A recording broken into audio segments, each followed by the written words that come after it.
I can always go to the Four Seasons, of course. No, I prefer the other one. It was more, how to say it, gives you kind of intimacy and a personal, private life, a mixture.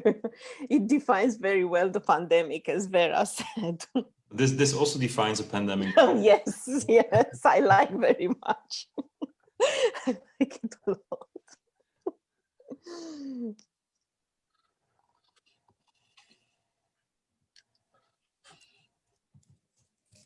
Or perhaps I can choose something green or so. Now I don't like the world behind me if I feel like on CNN or so.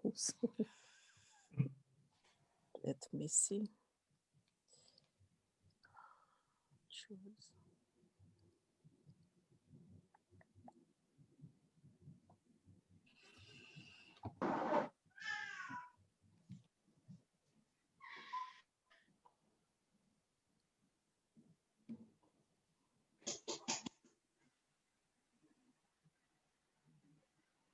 Well, I think we're live, but I don't know exactly where. I think I managed to be live on Facebook, but I'm not sure where. Oh, yes, we are.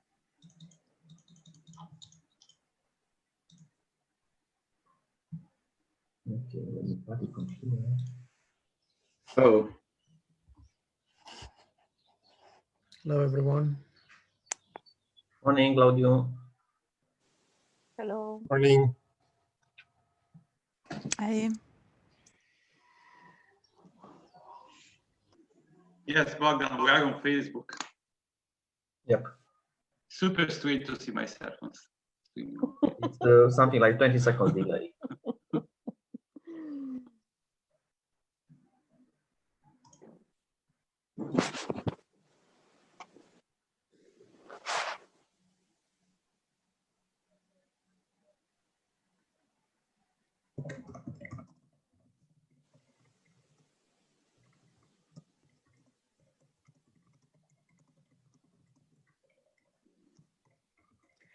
It's very strange because usually in this kind of contexts, people are chatting to each other, and now it's just. Come on, we have to manage. Yes, I mean, you cannot chat with your neighbor. You know? We are holding our breath to hear the presentations. Oh, hello, Edward. Yes. Hi, good to see you. Yeah, good to see you too. And thank you for joining. Oh, my pleasure. Looks very interesting. Well, I really hope it will be a very interesting discussion today. Edward, you have a wall behind you, isn't it? Yes, it's just a wall. Oh. Probably I should learn how to use these fancy pictures.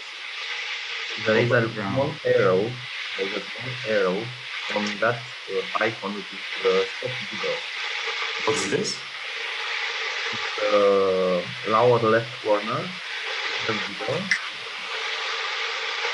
Click on that arrow, and you get the background. What's going on?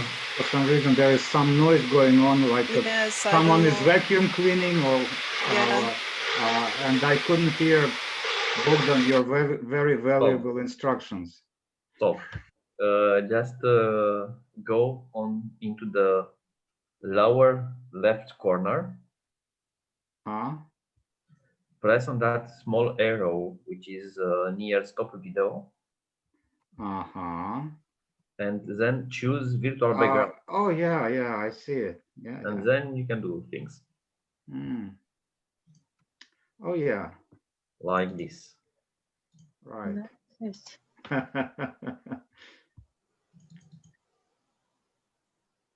All right. I'll give it a try. I don't want to publicly experiment with it, but I'll give it a try. Thank you. You're welcome.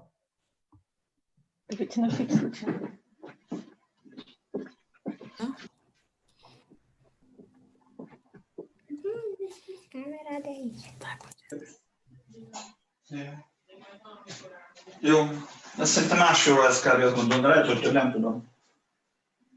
Ah, okay. It's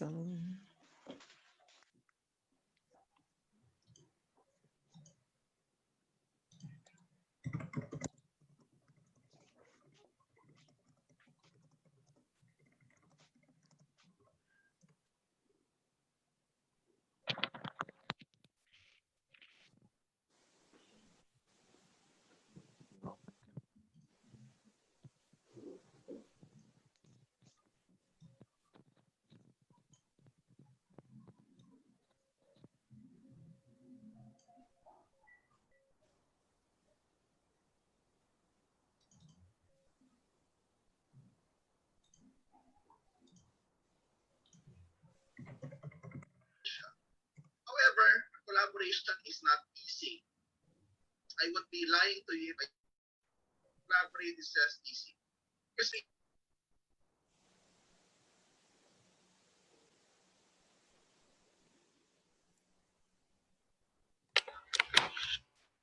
Okay, I think we will wait a little bit more because I see that the number of participants is increasing every single second. So maybe in something like 5 minutes we can start. Malina? yeah, that's perfectly fine. Okay.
Good afternoon.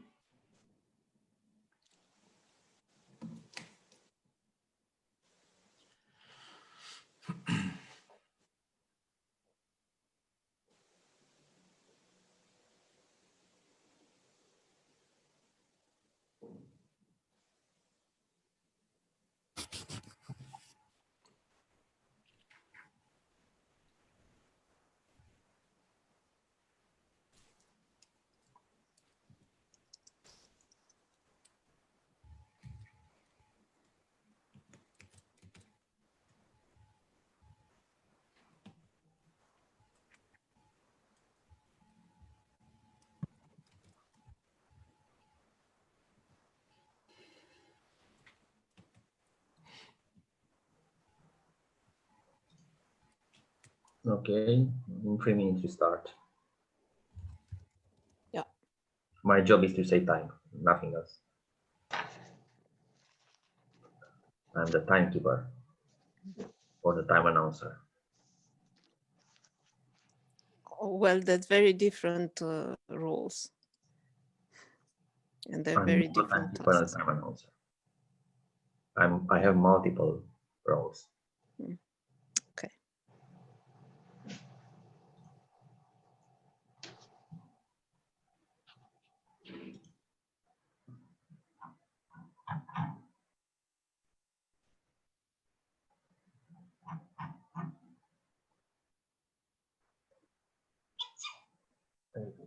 That.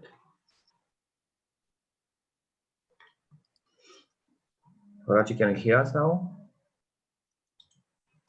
Yes, very well.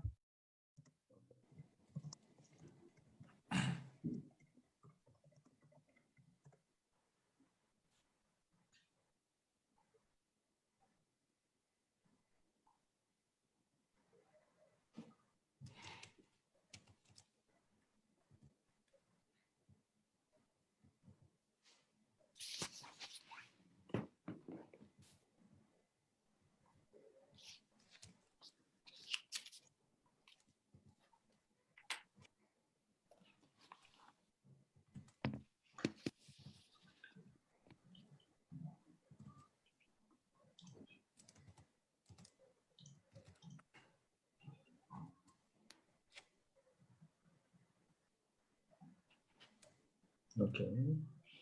Sure.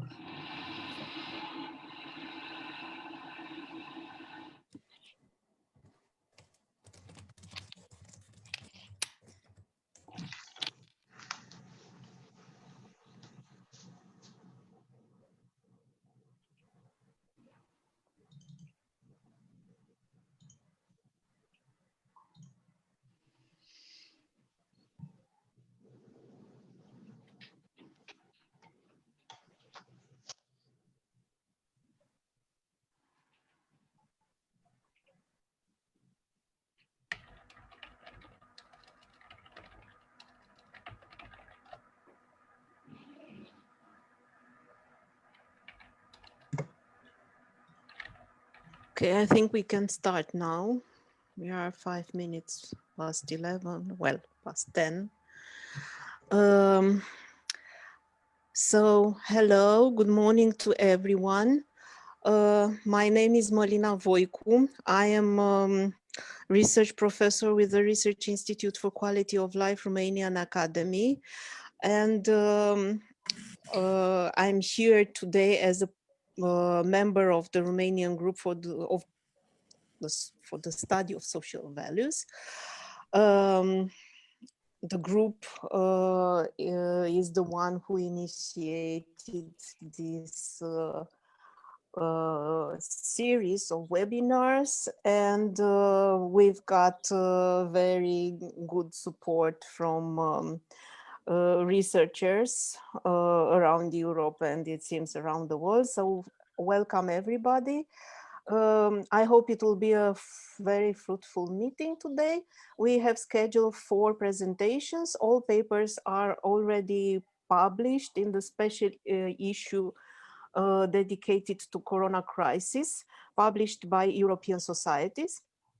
So we have 4 papers, all of them connected with values, but from different perspectives, using different data and different approaches. And at the end of our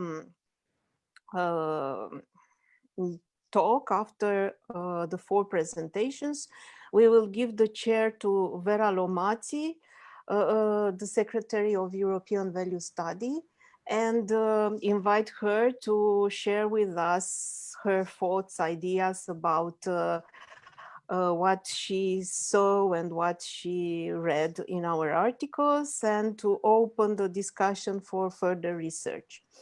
So thank you everyone for being here, especially to the presenter and the presenters and the discussant. And I would suggest to start with the first paper, but before starting, I want to to announce several rules. So please keep your microphone turned off. We have a very large audience, and it will be a bit difficult to listen to what's going on in everybody's room. So please turn it off. We will take all the questions by chat. So please write down in the chat if you want to ask questions. And after 20 minutes of the presentation, the authors will look at the questions and answer to your questions. I will read it loud also, the questions, just to make sure that everybody knows what we are going to talk of. Yes, so we have 20 minutes for each presentation, plus 10-15 minutes for discussion based on your question wrote down on the chat. And now I would suggest to proceed, and I will invite the presenters of the first paper. It's a team, the Dutch team, composed of Team Reeskens, Quita Muis10, Inge Sieben10, Ruud, Loek Halman, and Leen Vandecasteele11. I hope I didn't misspell very wrong your name. So the floor is yours. Please tell us about COVID and values in Netherlands. First of all, thank you, Malina and Bogdan, for organizing this and bringing various researchers from Europe together. We're working on the EVS to see how the COVID-19 pandemic influences values and public opinion. And so the uptake of our talk, or what we actually we wanted to study is like these major people, these influential futurists like Yuval Noah Harari, who actually predicted, well, this pandemic can have a major influence, a big impact on the directions of the world, right? Which kind of turns we're going to take. He says, well, this storm will pass, but the choices we make now could change our lives for the years to come. And for instance, he gives the example where he says, in times of crisis, we face two particular important choices. The first one is between totalitarian surveillance and citizen empowerment. And the second one is between nationalist isolation and global solidarity. So it is, of course, about political decisions that countries might face, which turns they are going to take. But of course, for every political decision that's being made, you want, of course, that there's like some support from public opinion. You would expect that also public opinion would follow suit, basically. That also in public opinion, there might be a shift in those values that undergird, for instance, nationalist isolation or global solidarity, or on the other hand, between totalitarian surveillance or citizen empowerment.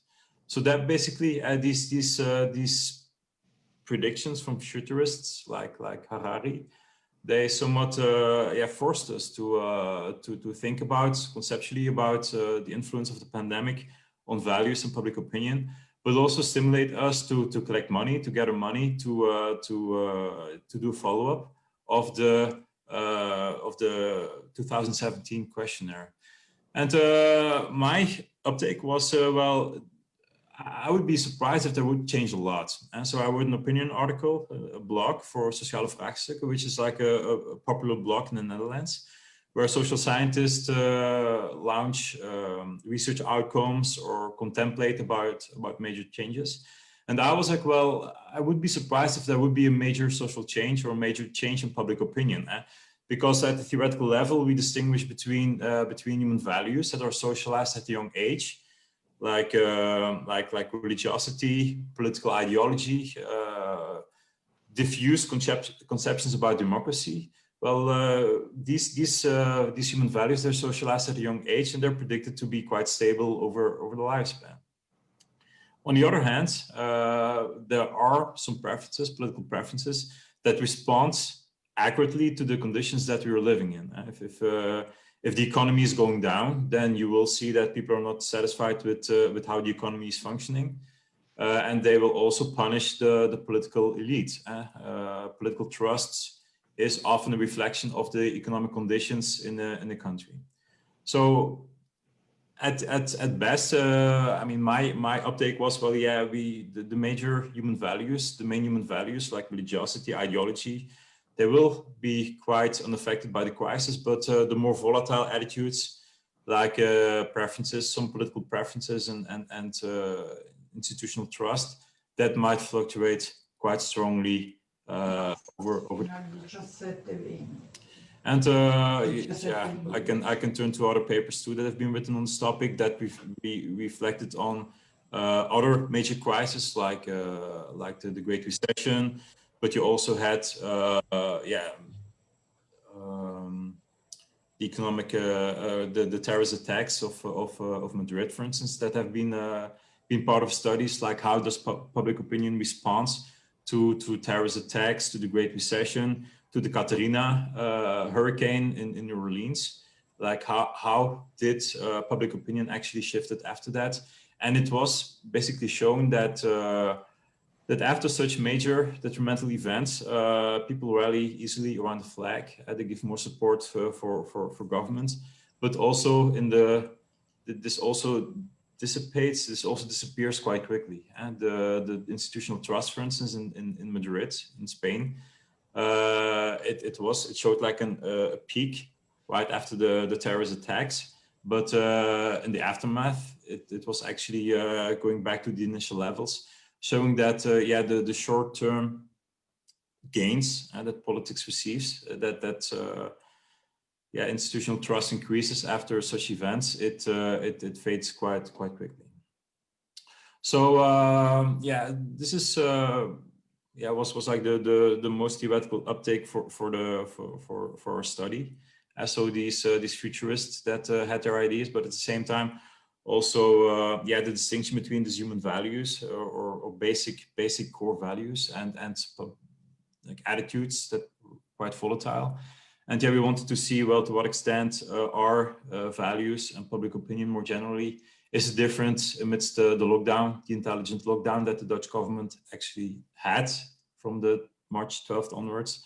So to what extent our values and opinions so much different back then in May, we did the survey, compared to the 2017 data collection of the European Value Study. So as you, most of you, because you're part of the EVS, most of you are part of the EVS international team. As you do know, the EVS Netherlands was a mixed mode strategy. So about 680 respondents were questioned face to face. But we also were able to implement the survey in the list panel, which is like a longitudinal panel survey taking place in the Netherlands. And we questioned about 2,000 respondents in 2017. And as we do know, from reviewing this questionnaire, it was quite lengthy. So it was split up in this matrix design. And yeah, we used, I mean, this is the baseline that we're actually looking at, this web survey that we administered in 2017.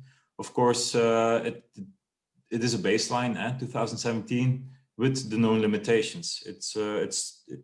The questioning has been taking place 2.5 years before the COVID-19 pandemic. And of course, in 2.5 years' time, many things can happen. But yeah, we also looked at events that took place in 2017. And it was yeah, mostly like a flat year and not so many things happened. We also acquired a grant from the Dutch, the Netherlands Organization for Scientific Research to this panel, to repeat questions in the list panel in May 2020, but also most recently in October. And I will also talk a little bit about that. Because in the end, yes, you can check to what extent has public opinion shifted in May 2020. But it's also interesting to see, well, to what extent do shifts that occur in May, to what extent will they also remain in the later phase? So we also collected, we approached these respondents recently in October. And we also will reapproach them again, we hope, in May of next year, 1 year after we did the original COVID questionnaire. So we had available to us like 606 respondents. 1,288 respondents were also part of the initial 2017 questionnaire. So the analysis will be based on these respondents to leverage the N for additional analysis on, for instance, political trust or attitudes towards immigrants. The list panel also approached new respondents.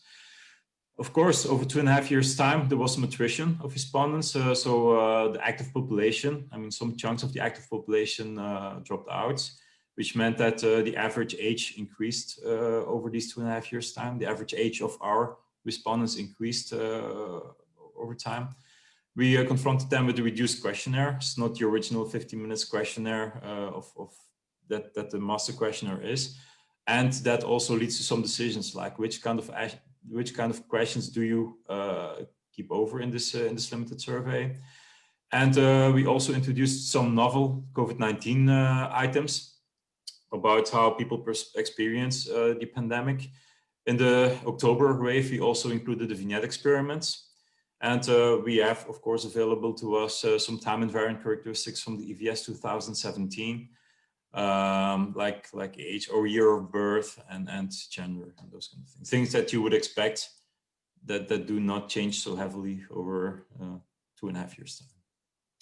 So yeah, this is the like a graph of the hospitalized and the number of hospitalized from February onwards, and you do see that yeah, there was a big peak at the end of March of people that got hospitalized, but still the lockdown, the intelligent lockdown that the Dutch government imposed to us took place until June 1st, until yeah, the curve was quite flattened.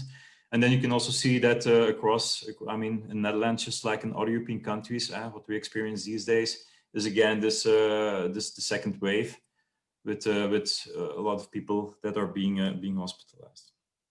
So yeah, again, our uptake for this first study that was published by European Societies was that we had this theoretical ranking of some core values that are expected to be quite stable over the lifespan, and that we would expect it to also be quite stable, also like in the experience of adverse conditions like this pandemic, and that we would expect that religiosity, party identification, or political affiliation, like the left-right self-positioning, diffuse concepts about democracy, that those, and post-materialism as well, that those do not change heavily, because in the end they're socialized at a very young age, and they're expected to be deep-rooted, and yeah, not so open to change over the lifespan. On the other hand, there are some more political preferences that are quite hard, and that people need to think about. Okay, what's going to be my response on this one? And in the EVS, there are some items about surveillance, and we look particularly at surveillance because there have been debates also about the Corona app. So to what extent should the government monitor us, and should it track us? Well, we would expect that these issues actually would have changed a lot over the 2.5 years time, because, well, yeah, when people are confronted with debates on such app, tracing app, for instance, well, yeah, people might calculate and see, well, okay, what's going to be the trade-off between privacy and the pandemic, and that in the end people might change their opinion quite substantially over this time. In between, you have like easy political issues that are derived somewhat from these core values, like gender equality, for instance, solidarity. And also evaluative preferences like institutional trusts. We would expect them to also be quite volatile, because in the end, that's a reflection on how the government basically is doing. So yeah, this is the result from the study. We do see, for instance, that the core values like praying, left-right scale, but also social trust, yeah, when we look at the concordant responses by the Kendall-Staubé, that these are the most stable ones, which you also would expect. For social trust, you do see something quite interesting, right? You do see like a positive t-value, which means that of those in general, there was quite some stability in terms of the Kendall-Staubé, so concordant responses. But of those responded that shifted, those shifted actually more in the direction of giving more trust. And this is also quite interesting. Well, it's also quite interesting that there's like more trust in parliament and government. It is quite stable, but of those respondents that actually shifted over the time, people actually gave more support to parliament and government. But on the other hand, you also see that a lot of things actually have, yeah, that there are some things that are quite unstable, and that also do not fit the expectations that we had. For instance, lowest at the bottom is this question: to what extent the experts and our government should make important decisions. It's like one of these items about in the EVS about what preferred political system people want to have. And we do see, for instance, that people want to have more expert involvement in important decision making, which to our interpretation was quite surprising, because I mean, these are like the diffuse norms that people should have about political institutions, that people are not so keen on taking or giving more authority to elected officials, basically. But during the pandemic, we saw that people give quite some more support to experts, intervention in political decision making, but also the strong leaders. The strong leader and not parliament. This item also received more support in 2020 than in 2017. So this is like this strong reflection of this rally effect. The fact that when confronted with such a major crisis, that people somewhat rally around institutions to help us out of such a major event that the current pandemic actually is. So yeah, first, we do see some, no news under the sun. Basically the idea that, well, yeah, in the end, there are some shifts, but basically these core values, like, at least Netherlands, religiosity, self-identification, well, these have remained quite stable. There are some shifts. These shifts are quite relevant, but also somewhat shifts that you could expect when confronted with such a pandemic. Yeah, given the time, I think I should not elaborate on a second study that we also did, looking at institutional trust as well as these political support items. But if you're interested in that, I can also, I can give you some more information afterwards. But what we see is that basically, like, as I also showed you already in the previous slides, that all these institutional trusts items basically changed in the direction of giving more trust to parliament and government, but also to these health experts and education. But also people want to have like more expert involvement and strong leadership. And we wanted to explain this, of course, by some background characteristics, and there was not a major societal or stratification between groups, which to us was an interpretation that there is like a strong period effect in institutional trust and support for government. And yeah, this is the final part that I also wanted to show you, and yeah, this was like a recent, the most recent October collection. And Quita, I need to thank her for providing us with these data because I just don't have time these days because of teaching and a lot of other obligations. But Quita produced these findings, and they somewhat show that these core values between May and October again remain quite stable.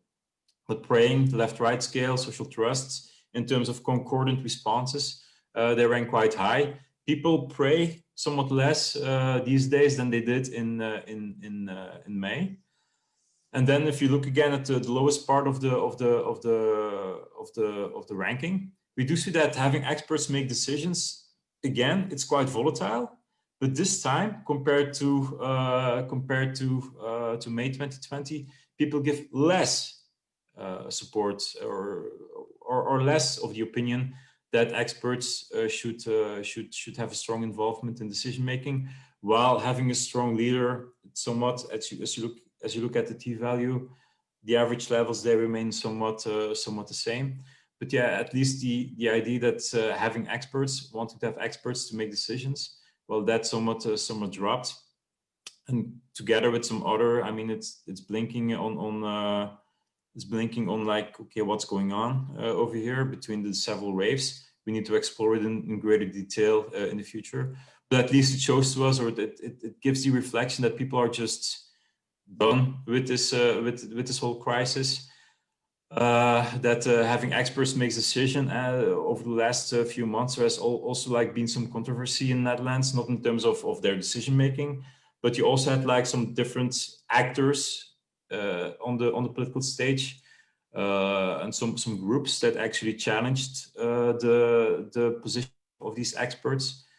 Some people that say, well, yeah, the economy should prevail as well, so such a lockdown, we should be careful with that.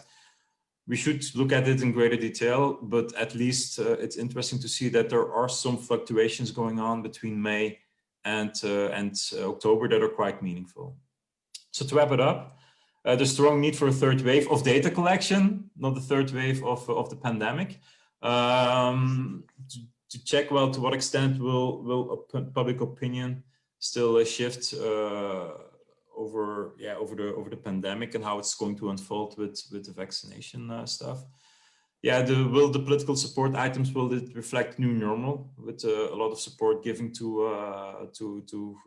politics these days? Still a lot of support given, also to experts. It dropped a bit, but still a lot of support given. And yeah, it's interesting because in March there will be national elections, and it will be the question to what extent can the current government capitalize on this increased support that it received. Also, we need to look at more explanatory power of the special COVID-19 items that we collected, to see, well, if people these days, if they give more support to government, to what extent is it stratified based on their experience of the COVID-19 pandemic. And yeah, there's also like ongoing research going on particular items like gender equality. One item that we included, prejudice towards immigrants, which actually showed that prejudice has decreased. So which segments of the population basically has shifted in that respect. I think I should leave it with this. If you have questions, yeah, please feel free to ask. Or yeah, for this political support paper, feel free to send me an email. Thank you. Thank you, Tim. Thank you a lot for the very interesting and insightful presentation. I don't see yet questions written on the chat. So if somebody wants to ask questions or make comments, just please jump in and do that. But yeah, so who wants to break the silence? Well, nobody. Okay, I will do that, and then perhaps other people will get the taste for doing it. So I found your results very interesting. Oh yeah, it's a question. Okay, thanks. I will read it out loud, and then you will answer, just to make sure that everyone will got it. Tim, thank you very much for the presentation. You mentioned that you also use vignette. If I'm not mistaken, could you please elaborate what type of scenario were there? It was basically yeah, the idea that these days they talk a lot about the vaccination, and also in March and April, well, a lot of our hospitals are overwhelmed with patients. Who should we give priority? And the triage of the care, the healthcare. And we have these ethical debates taking place, and the politicians that talk about this at this very moment as well. Well, okay, when the vaccine will be released, who should be given priority? Should it be the elderly? Should it be the young? Should it be people working in the crucial sectors? Because the vaccine will not be, because of productional issues, will not be available for everyone at the same time at the beginning.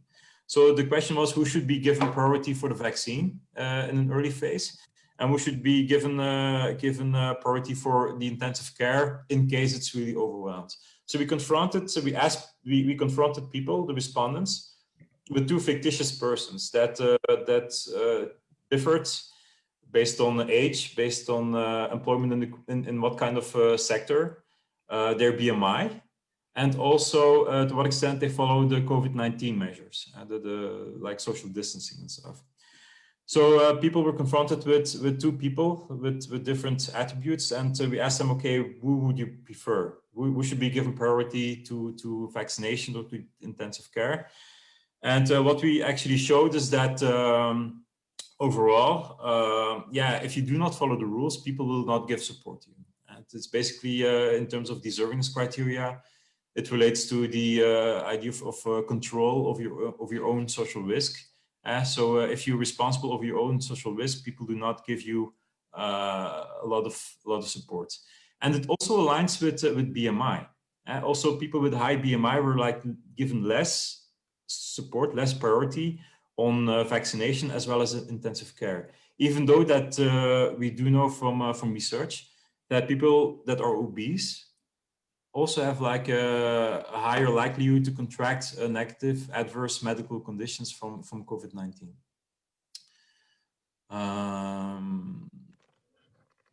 Yeah, so this is basically the experiment, and then there's another question I see, Malina. Yes, there is another question. There are two other questions. The first one is from Eduard Ponarin. Tim, is there any idea as to why there is a difference about expert intervention in the two settings? Sorry, in the two settings, what do you mean, Edward? I meant there were two tables, and in one of them, the expert opinion intervention seemed less prioritized. In the other, it was more prioritized. Yeah, so we really noticed that in May, amidst this pandemic, when there was also like not so much polarization in society. Like during the summer holiday, there was like quite an active involvement of a group called Virus Waanzin. I mean, these days it's called Virus Truth. I mean, they somewhat push back against all the lockdown measures because they say, well, yeah, you know, we also have like a flu season, and is it really worth it to have this strong lockdown because all the economy is suffering, and if the economy is suffering, then people are lonely, will get lonely, and this might also have like negative consequences on mental health, and you have like all these hospitalizations of the regular care that's being postponed. So that's taking place. There wasn't so much, this involvement was not so much in the first wave. So the outbreak management team, as we call it in the Netherlands, so the health experts that advised the government, was actually it was quite active. It was also like quite active in press, and so these people were giving a platform, and we saw that the people were actually quite trusting the health experts. And so during the first lockdown, we do notice the spike that people like these press conferences that the government, together with the leader, the chair of the Netherlands, the National Institute for Public Health and the Environment, the RIVM, were actually giving about every Tuesday. So in the first wave, I mean, you really saw this rally effect with more trust in government, more trust in health, in these societal institutions, and also like more involvement, required more involvement of experts in decision-making processes. So that was the first wave. And what we noticed over the summer, so there was some more disagreement. You not only have the outbreak management team that produces data, but you also have like an alternative group called the RED team, of which also like a scholar at Tilburg University is part of, and they also have their own an alternative outbreak management team to think things through in a different way. And sometimes they have like a different opinion about the strategy, because as you might know, in the Netherlands there is no mask mandate yet. There's no national mask mandate, and this alternative red team, they advised in favor of like a mask mandate against the outbreak management team. So what you notice now is that yes, the support for these experts, these health experts, and the involvement of experts in decision making, that this somewhat dropped. It's more than in 2017, but it's still lower than in May, basically. I mean, of course, it's really difficult to pinpoint down what's causing this, because we don't have questions about, I mean, more qualitative questions that could trace this down. But it's still interesting to see that that there is this shift taking place, and then it would be really good to like with a follow-up in May next year, how things are actually evolving.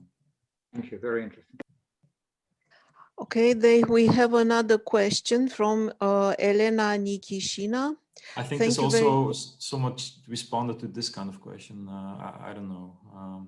I mean, also time-wise, I mean, I came back to this idea about institutional trust during COVID-19. It's higher. So people give more support to institutions and politics. And also these days, people trust the government quite a lot. And maybe with the elections coming up in March, the governing party, the VVD, with Mark Rutte as prime minister, can benefit from this. But yeah, it still needs to see, because what's happening in the Netherlands these days is also a lot of political tension, as you might have noticed, with other parties that, I mean, with other parties that are also quite challenged on different topics. So it still needs to be seen how COVID and other kind of disturbances will actually influence party preferences, basically. Okay, so if there are no other questions, there are other questions. There is somebody else willing to ask? No. Okay, then I would suggest to move on to the next presentation, which is on fertility and the COVID crisis. Do gender roles really matter? So that's a paper I've co-authored with Delia Bădoi, and I will give the floor first to Delia to introduce you the first part, and then I will jump in and take it over for the next. So Delia, the floor is yours. Thank you, Marina. And can you please I need yes. Yeah. This is what I'm Please. doing now. Share Thank you. screen. Okay. Can you see it? Yes. Yes. So thank you very much for the introduction. I will start the presentation. We can move to the first slide. We start the idea of this article by reflecting on how the recent outbreak has raised new questions about the social context of the gender impact on fertility, associated to the rise of housework and care demands during lockdown. The COVID pandemic challenged fertilities in complex ways. We tried to investigate the impact of pandemic on fertility by looking first to the changes in gender issues and gender roles. We then inquire why and how gender and care work may lead to the resizing of fertility. Last, we argue that the pandemic will have an impact on fertility mainly based on the side effects of the health crisis and the changes of gender roles. We can move to the second things. So from the biological side, comparing with the Spanish flu, SARS or Ebola, so far we know that the transmission rate is moderate to high, and the infection has more severe effects on older population, men and patients with comorbidities. Moreover, the current pandemic seems to have a milder biological outcome on women of fertile age. Neither severe effects on pregnancy or vertical transmission from mother to child were discovered so far. From the social mechanism perspective, the couple decisions regarding reproductive behavior can lead to, on the one hand, to postpone the birth. For example, we have the concept of delayed fertility for reasons including, for example, economic insecurity. On the other hand, the increase of births, and here we discuss about the replacement fertility. This is reported mainly when the health emergency leads to high death of a family member, but particularly in the case of children. We can move to the next. Thanks.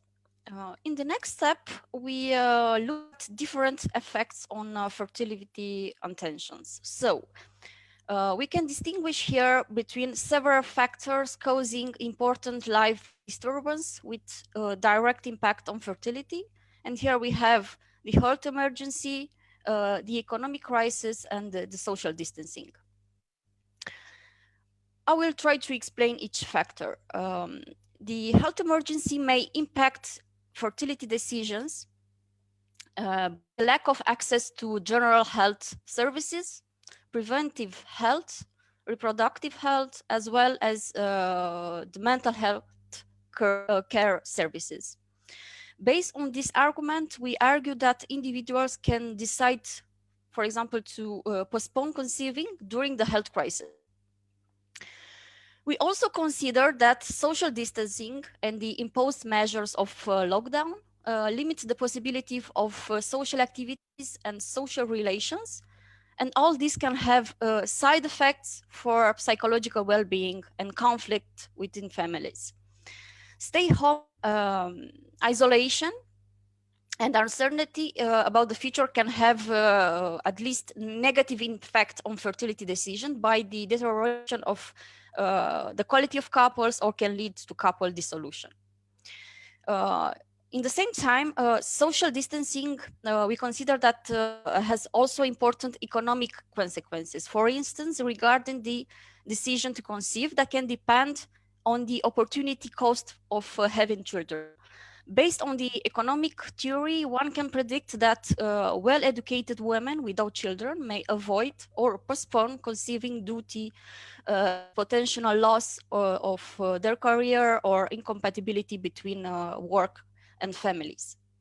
Last, the economic crisis, we think that this can contribute to the reshaping of gender roles during pandemic, followed by unemployment or additional care work or additional housework. While the first takes women out of the labor market, the last is associated with the resizing of fertility, as couples may avoid conceiving in uncertain conditions. Unemployment and uncertainty on the labor market, make women to focus more on the private area and to allocate much time to tasks within families and household. Moreover, the increased demand for housework can take place too, as many unessential businesses closed, as laundry, home cleaning, or cookings. This can lead to further involvement of women on housework, as previous studies point to the reduction of the total amount of housework within balance the time spent by partners in the housework. Just to finish, while domestic workers have suffered many kinds of impacts resulting from the pandemic, one of the main consequences has been the reduction of working hours, and in some cases the loss of jobs resulting from the fear and the restricted mobility. According to Eurostat, in the first quarter of the year, when most of the European countries assumed containment measures, men and women were not equally absent from home. In the majority of the European countries, the share of absence was higher among women and than men.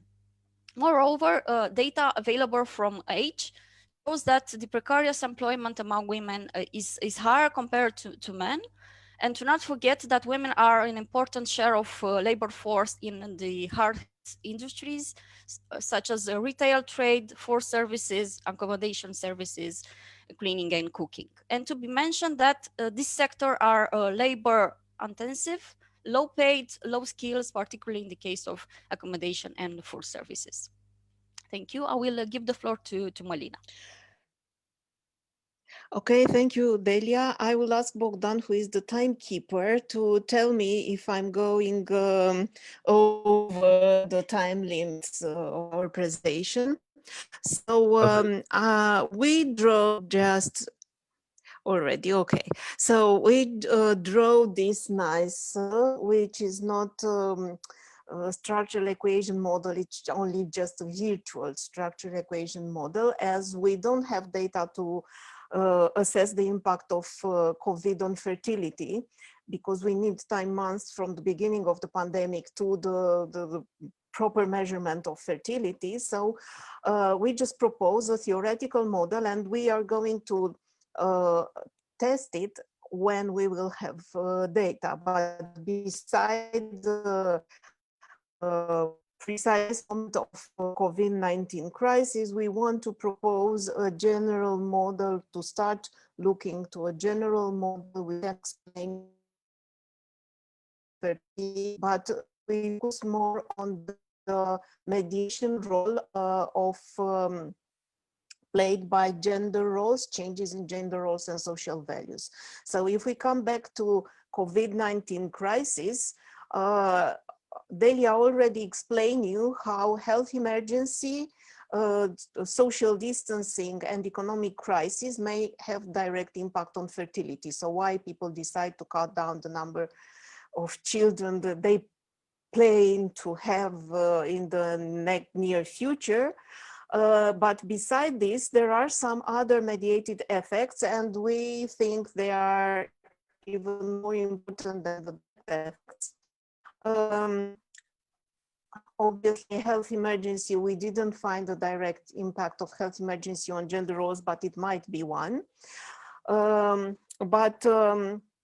We expect something with respect to social values. But I will take it step by step and show you how the three elements, health emergency, social distancing, and economic crisis may have a role on gender roles and on social values, and then go on to fertility. So if we consider gender roles, this is what we call, first of all, social distancing. Yes, so social distancing means basically stay home, don't get in touch with other people, close down the schools, childcare facilities, I don't know, any other kind of facilities that may provide support to a family.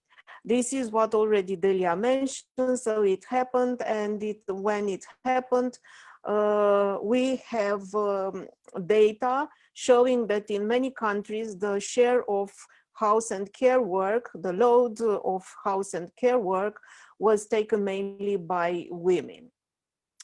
Why so? Because women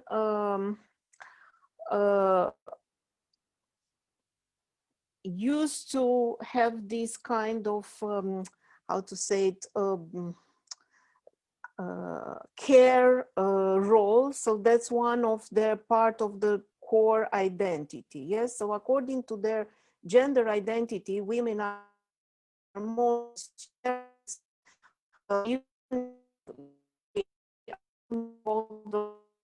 yes, home, we do gender, and we already know that.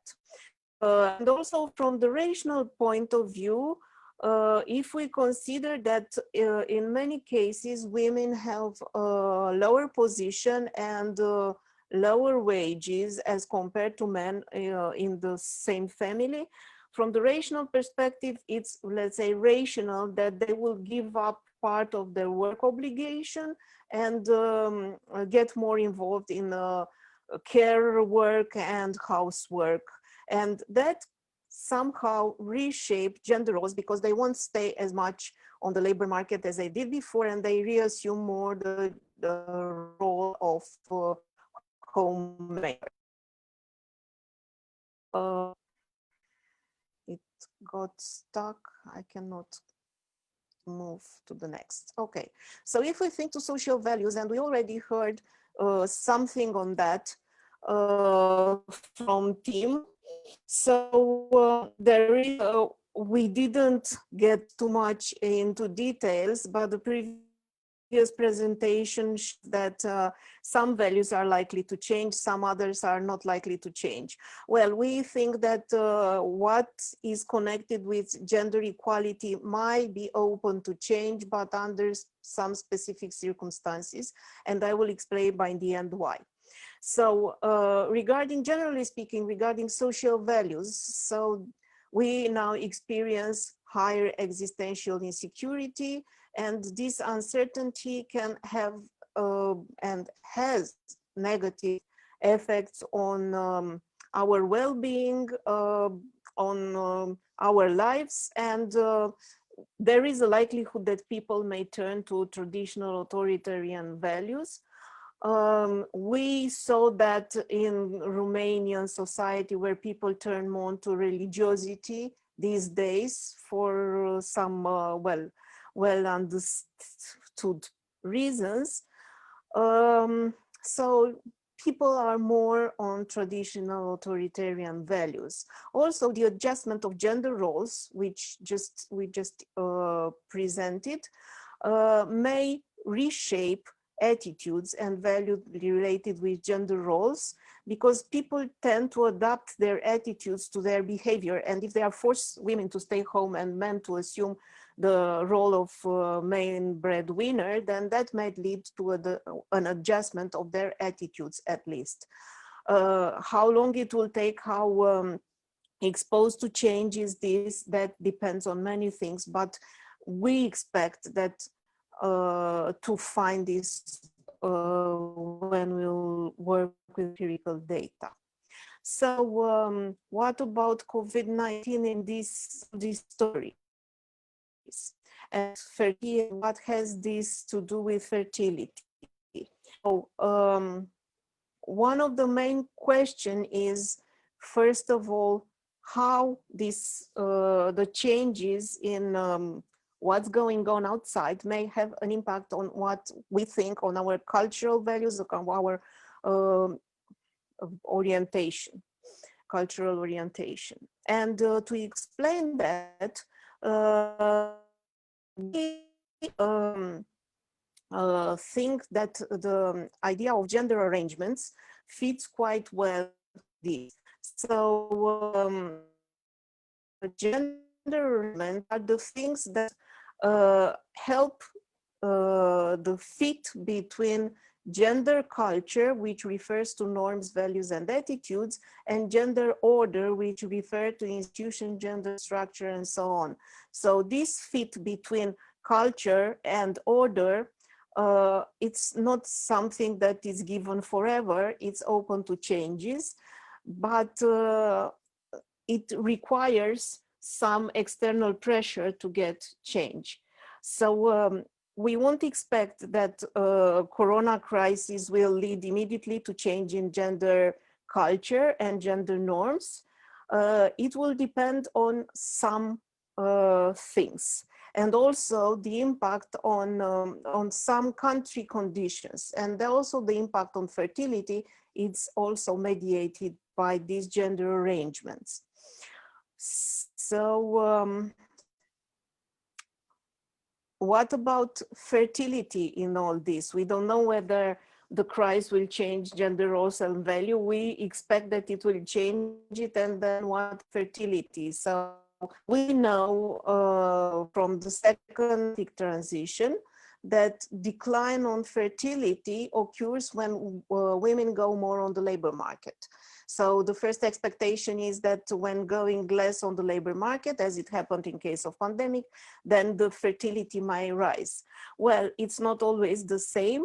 And we also know from previous research that we have high fertility when we have low and high female employment, and also low and high not low and high share of domestic work. And why so? Because gender roles are multidimensional. We are not talking about only one dimension of gender equality versus inequality. We have home, what's going on at home, and what's going on the labor market. And in some cases, the gender arrangement is that women are bothly, and women and men are bothly equally involved at home and on the labor market. This is a stable gender arrangements, let's say, which already did in the past to high level of fertility, as compared to the situation when we have equal involvement of both gender on the labor market, but unequal at home. So at home, women are doing more and men less. And we expect that this is a more unstable gender arrangement,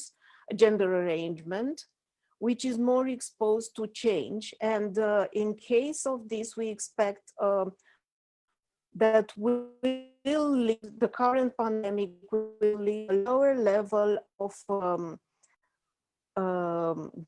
gender equality, and because women are more on demand to do home work and to care work and things like this.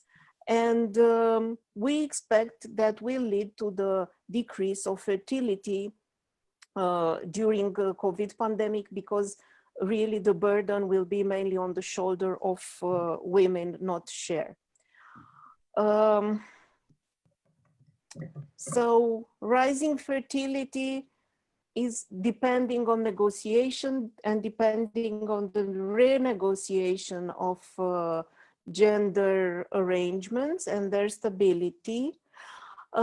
Just to finish quickly, we don't know yet what is going to be precisely about fertility, because we need to wait 9 months from the beginning of the pandemic. So we are close to start finding out what people decided in different countries regarding fertility. And we will probably start our empirical investigation in 2021, but it is not one time spot project. We want to extend it and to look on how different crises, health or non-health crises, may impact on fertility via gender roles and changes in gender values. Thank you very much, and I hope we didn't go behind our time. You can find out more about our paper on European societies, where it's probably better explained that we managed to do it today. So thank you very much, and we are looking forward to your comments and questions. Thanks, Malina. You already have two questions. One comes from Tatiana. Yes. Who says that even before COVID-19, yes, in 2018, our factorial survey results gave evidence that there is a strong tendency of gender equality impact on fertility intentions. That is, couples wish more babies if the household equality is shared by partners. How do you comment? Well, I totally agree with that. That was also our point, that when people on the market at home, also of 19 not to go down, because the burden of housework it's shared by both parties. Right now, the gender arrangement is equal share both at home and on the labor market. Thank you, Tatiana. Okay, do you have other questions? Because I cannot see yes, chat now. Yes, I will read it for you. Mitch asked about your intended research design. Which type of data and research design do you intend to use in order to test your model? Well, that's a good question, and this is written in the paper, but we didn't want to go too much into details. Obviously, we need data on fertility, intention, because we are talking about mainly fertility decision making and fertility intention. Gender and generation program will be a very good candidate for our analysis, because it's a panel. Unfortunately, Romania, it's not panel, but it's a panel in other countries. And then I think the next wave is scheduled. It was scheduled for this year, but probably it will happen next year. So, and that will provide us with the opportunity to see how couples change, whether they change on the long and medium time fertility intention, and probably there will be also some questions about COVID-19. I don't know, but I hope so. So that's one of the most, how to say, obvious thing that came into my mind to work with Gender and Generation Program or other panel which provides information regarding fertility intention, and to look on how macro level changes such, I don't know, economic disturbance, the severity of COVID pandemic, lockdown measures and so on. So how they impact first on fertility and then on gender roles and social values. Now I realize that I was referring to the GGP because I know they have modules on social values and gender roles. So it will be probably latent variable model within the frame of multi-level modeling. So that's probably the design. I hope I answered the question. There is another comment from Tatiana, who observes that you may think about longer term trends, and she asked, would you expect just a postponement or further sorry, I will take it again. Would you expect just a postponement or a further considerable cut in fertility rates in 1 or 2 years? Well, it's very hard to say, and it will depend very much on how long pandemic will stay with us. And on how many lives will take the pandemic, because so far we predicted no effect of health emergency, of health issue on fertility. But if the pandemic stay with us 2 or 3 years, then probably it will affect the fertility intention and fertility itself on the long run, and we'll probably need 4 or 5 years to go back to the same level like in 2019. And if I'm not wrong, in the case of Spanish flu, it took something like 5 to 10 years to recover. But that was very different because in the case of Spanish flu, the most affected group was that of young people, between 20 and 40 years old. So this is different.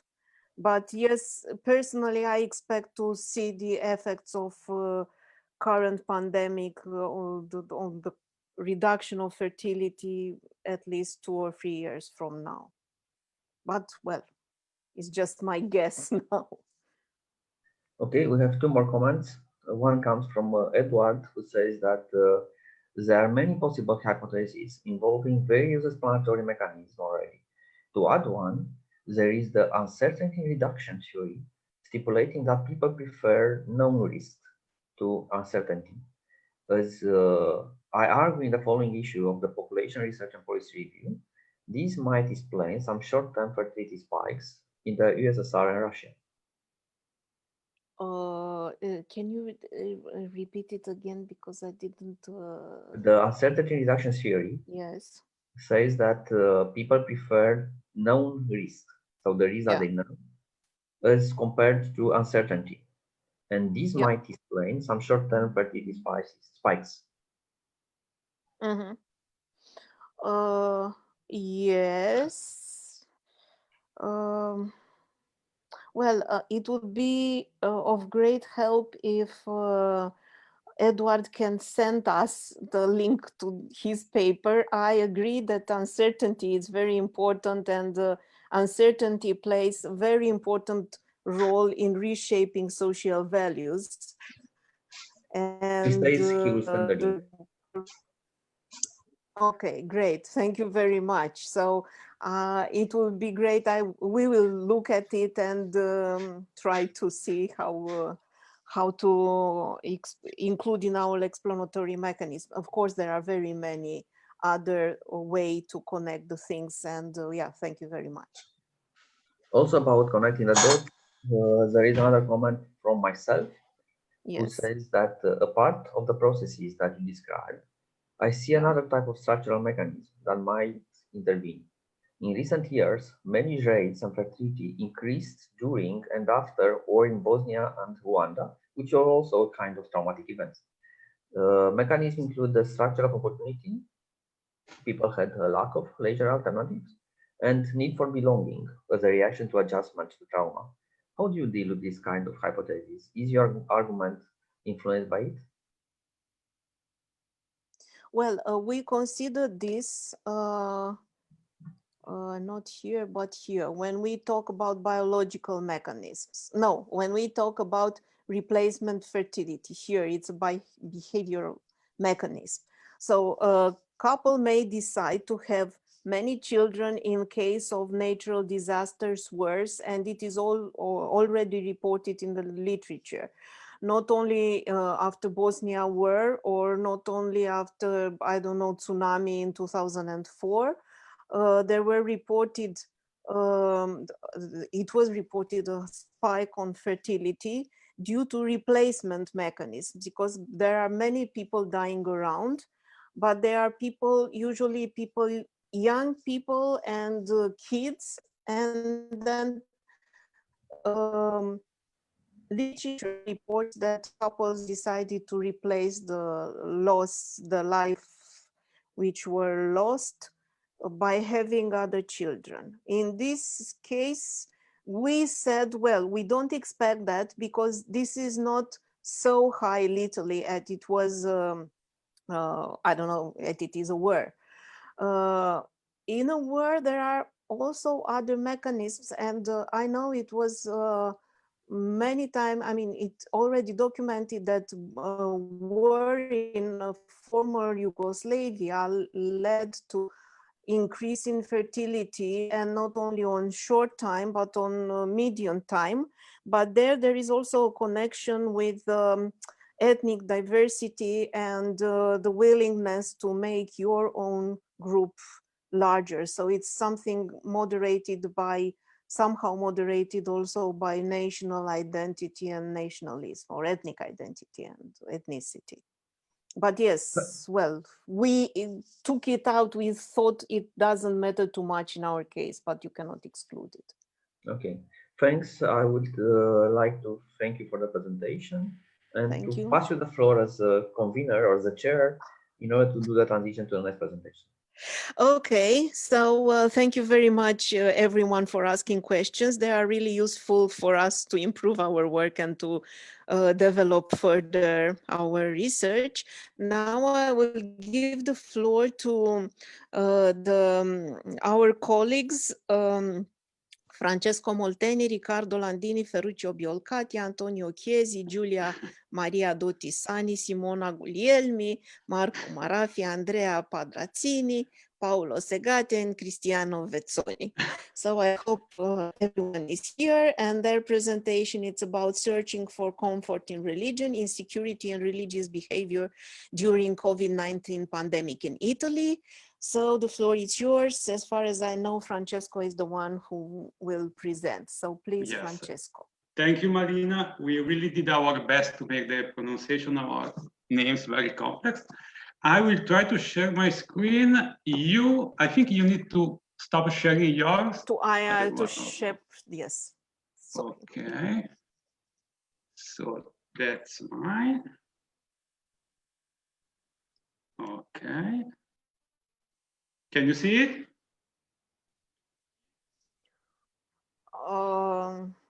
Yes, now we can see. Okay, thank you. Okay, as you probably have noticed, this presentation is the result of a joint effort of a very big group of scholars. Namely, we are the so-called SPS Trend group, which is based at the University of Political Sciences. And we are the group which mainly is taking care of the ABS and ISSP survey, in addition also to other surveys. And I'm personally very happy to present this paper after the presentation given by Tim, because as you will see, we are focusing on just one aspect of what Tim mentioned, but we did try to go a little deeper into that. So, as you may probably have noticed from the title, we are looking at the complex relation between the religiosity of the Italian and the Italian religion of the Catholicism and the pandemic in Italy. And we will try to go a little deeper into the way in which people can or cannot use religion in dealing with this difficult situation. I love starting showing this picture, especially this one, the one with the Pope praying in a very empty St. Peter's Square at the very beginning of the pandemic, because personally, when I saw this picture for the first time, I mean, I was very shocked because of this kind of post-apocalypse scenario. And okay, I thought, okay, yes, things are really going bad now because this is what this picture communicates. Okay, as I told you, what we inspire with this paper and with this presentation is the complex relation between a religion and insecurity. And of course, this COVID pandemic gives us the best scenario to dig deeper into that. From the theoretical point of view, the very starting point, the very general broad theoretical framework is the one that Norris and Lingerald proposed in 2004, and this is the second edition in 2011. And they basically state that these feelings of vulnerability and the presence of personal risk are key factors that are driving religiosity across the world. This because, as some other colleagues had in the years after, because this religious belief, practice, but also ideologies can give people some rules, some ways of coping with these dangers and problems and difficulties and insecurities that can arise during this period. All this bunch of, let's say, of ideas can be basically translated when going deeper into the way in which religion effective as coping resource.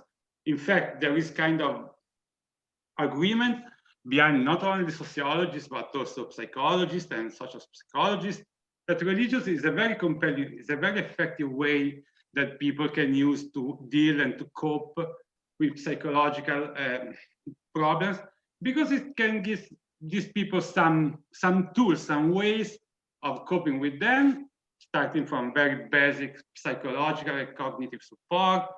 It furnishes some kind of shared worldviews, a sense of certainty, some common rules that people can use to, let's say, to make some kind of order in this complex period. But also, there is also a stream of literature that really focus on the very concrete help that religious communities can give to people in order of giving them housing, food, or simply social support in a most general sense. So this is the way in which religion and religiosity and being religious can help people managing this complex situation. Okay, when in the sociological literature about religiosity and religious change, scholars can use this bunch of knowledge to deal with the topic in a kind of two different ways. On the one side, there is the very general idea of security as a process underlying the big idea of modernization. The basic idea, I mean, I know that probably all of you are aware of that.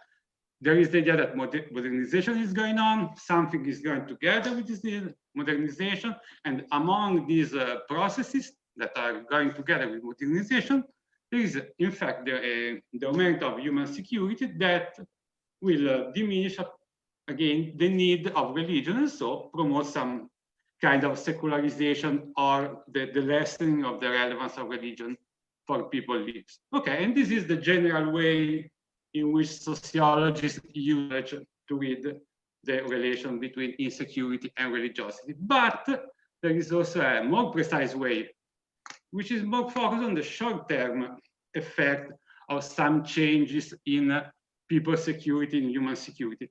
And this bunch of contribution focus on the effect that sudden crisis, shocks can have on these long-term changes. Okay, they can maybe cause some small revival, long-term revivals, or at least some fluctuation in this kind of monotonic and slow-paced trend of modernization and religious decline. Clearly, because we are talking about the COVID pandemic, we are more on the second side of the debate.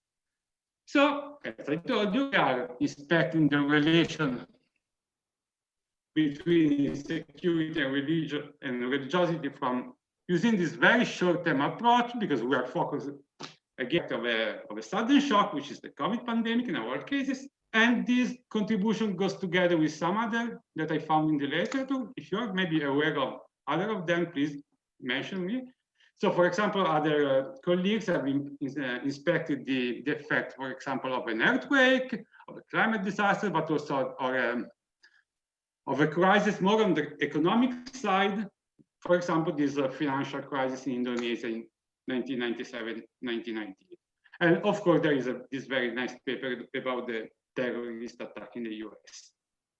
Now we are using the COVID pandemic as our intervention, let's say, but here I really need to specify something because it's really important. Because we are not really intending the pandemic as a very collective event. Yes, it is a very collective event, but we are not somehow comparing a kind of average measure of religiosity before the pandemic and to something that happened after the pandemic or during the pandemic, because we are still there. But we are really looking deeper into the individual exposure to the pandemic. And Italy, the early stage of the pandemic, was the perfect scenario for doing this, because the pandemic really punched our in the face. So we were really into that, but still there were very large individual differences in the exposure, both from the territorial. The pandemic was really localized in the north of Italy, but almost not present in the south, for example, but also different strata of the population. So we are really here intending the closeness to the disease, the closeness to the negative effect of the pandemic as a kind of individual treatment, okay, in our analysis. So again, we are, as I show here in this small graph, trying to look deeper into this potential discontinuity in this pattern of modernization. Okay.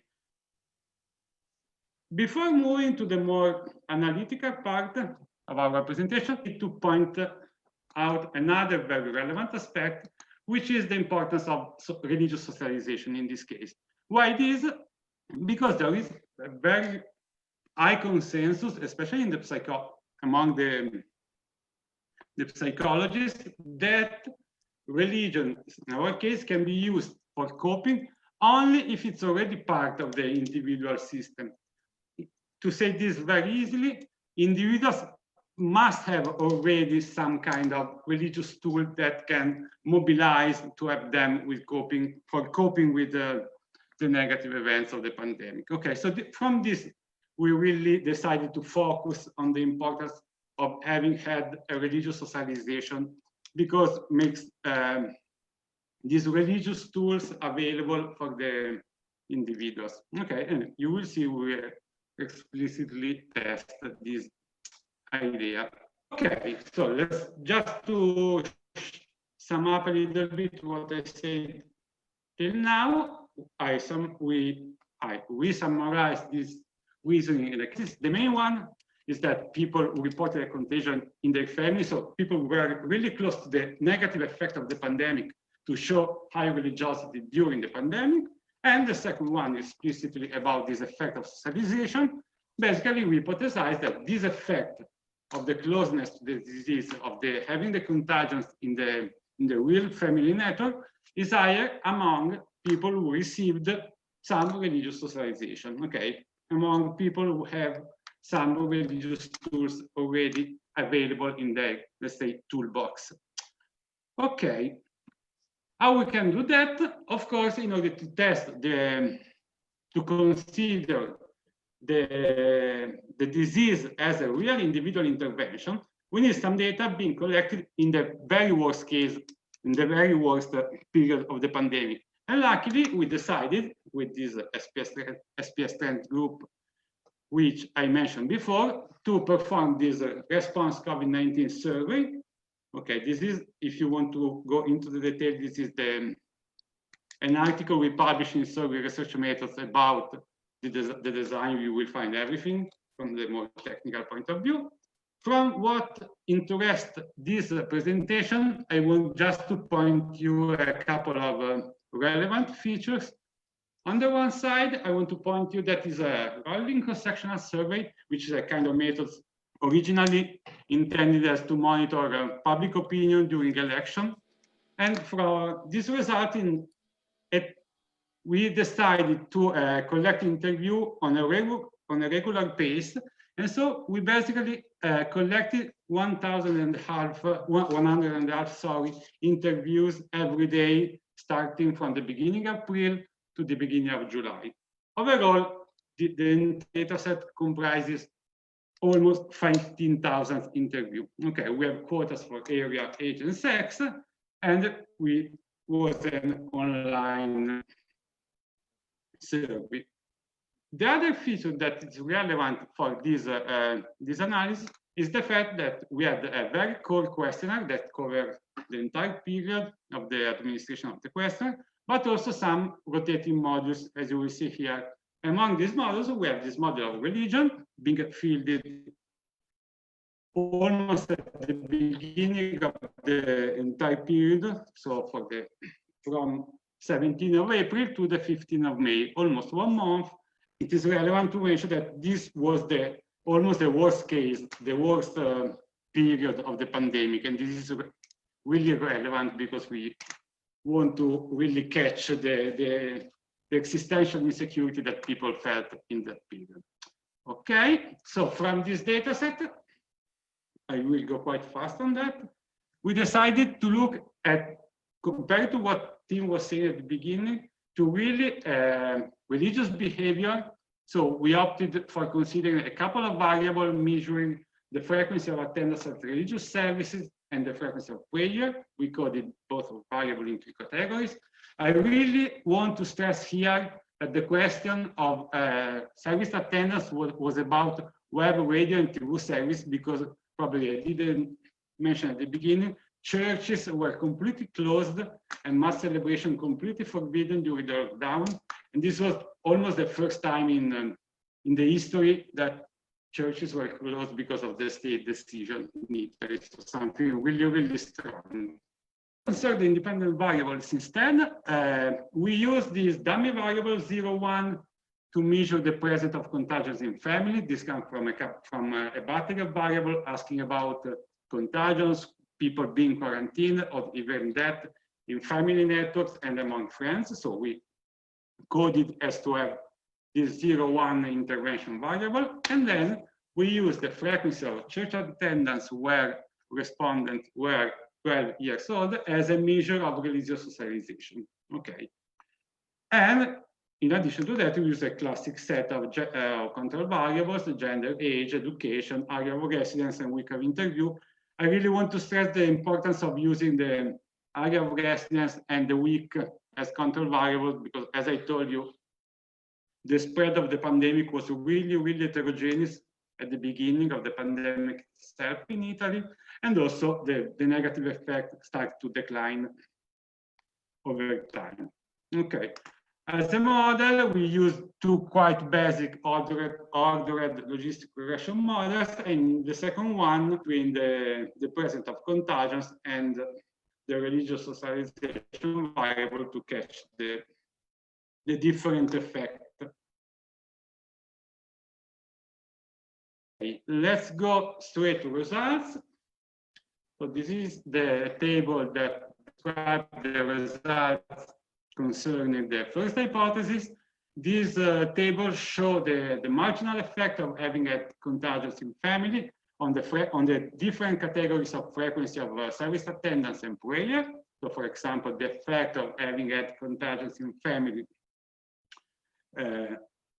is this one for what concerns the probability of attending church once a week. So it's positive and statistically significant.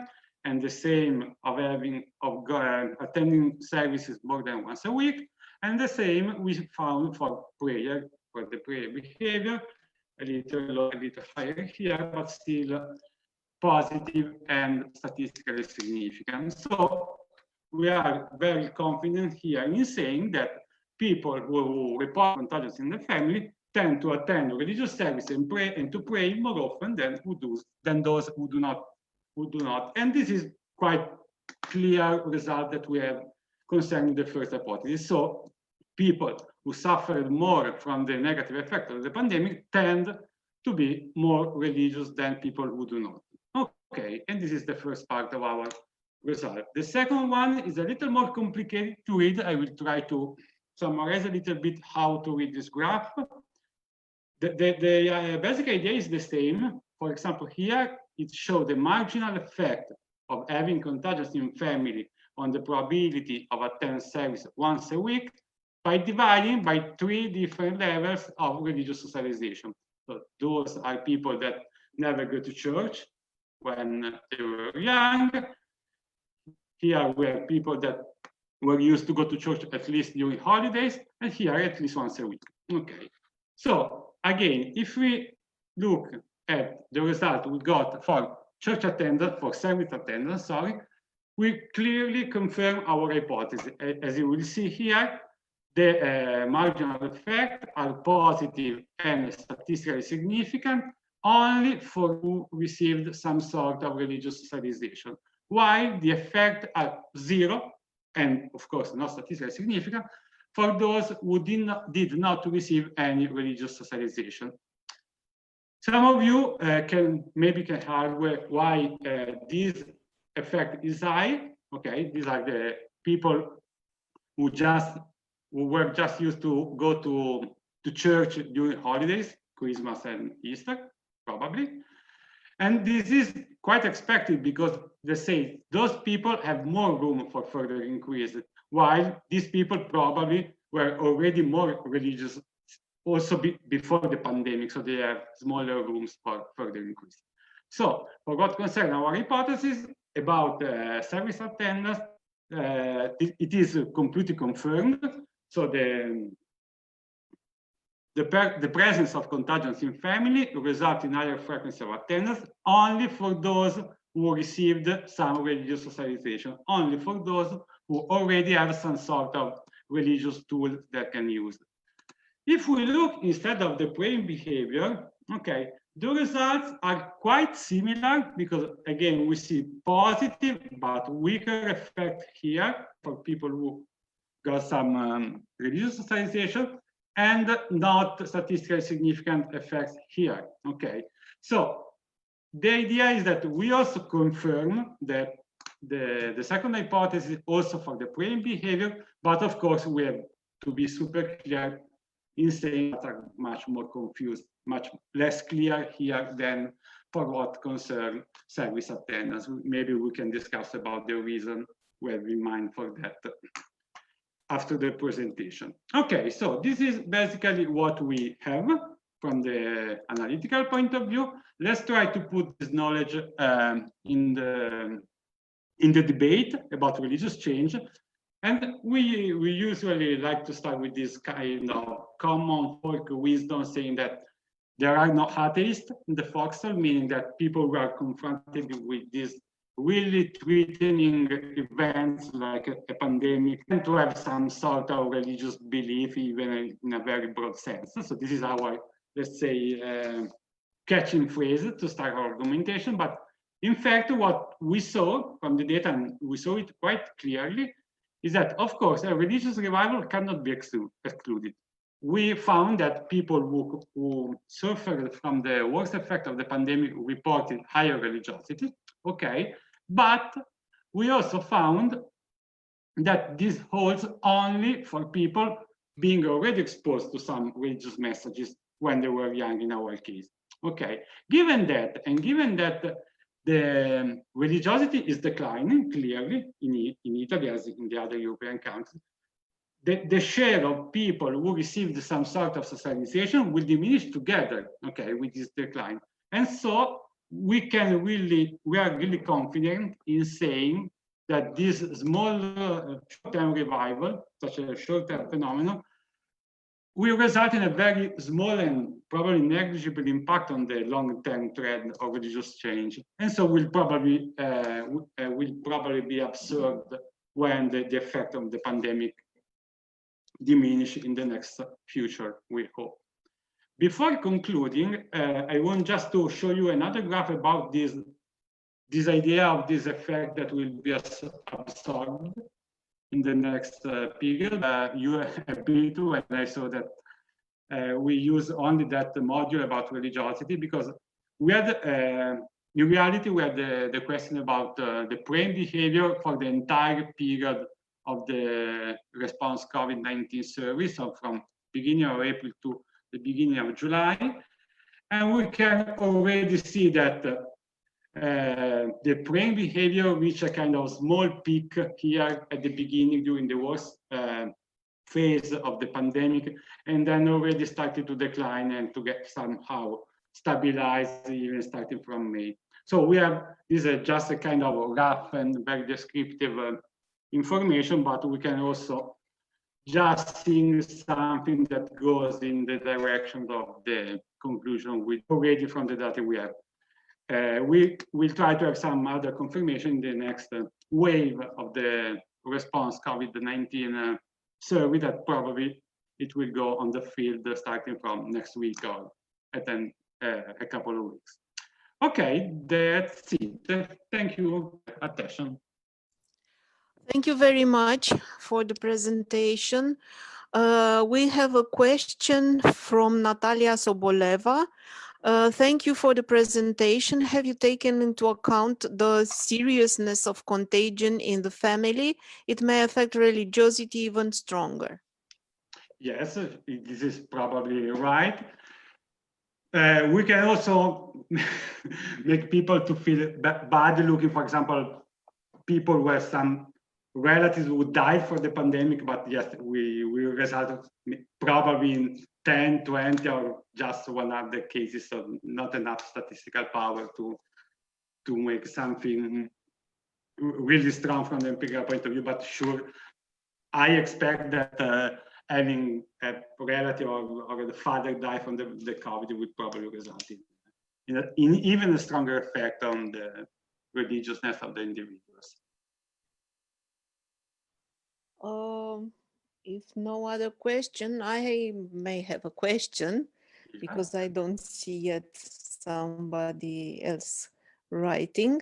Well, Natalia says thank you. Thank you, Natalia, for the question. Okay.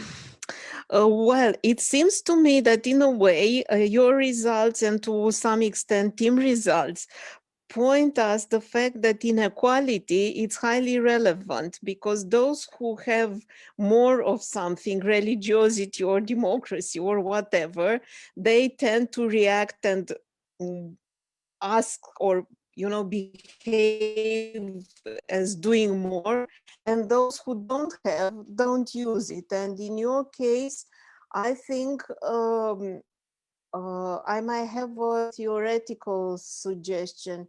Anne Swindler paper on cultural toolkit, which says that people, when they have you have it. So I think that's a very good background to explain why some are going to be more religious and the others not. And I don't know, I have also the feeling that would be very nice to have a comparison across denominations. Of course, it's not possible in Italy because most of the residents are Catholics, but perhaps you can find a way to compare with other countries which are not necessarily Catholic. And why I'm thinking so, because it's also an issue of how to connect yourself to God via the larger community, or it's a personal connection. And then, it may depend very much on your access to public facilities for praying, or you are doing just yourself alone. So I don't know, but this is, maybe just no, I completely agree. I completely agree. The only point is that what we probably understood from our analysis, we really need to be on the field in the very bad, in the worst period of the pandemic in order to get to catch that effect. Otherwise, I I mean, this is just my guess, but if we repeat the same analysis with data collected now, probably we will not find the same effect, because probably at that time, Italy was really struggling how to deal with that, because we were the first. So that's the story, I guess. Okay, we have another question from Romana Careja. Oh, we have many other questions now. Dear all, thank you for the presentation and discussion. Exciting the effort to understand the phenomenon while still in the middle of it.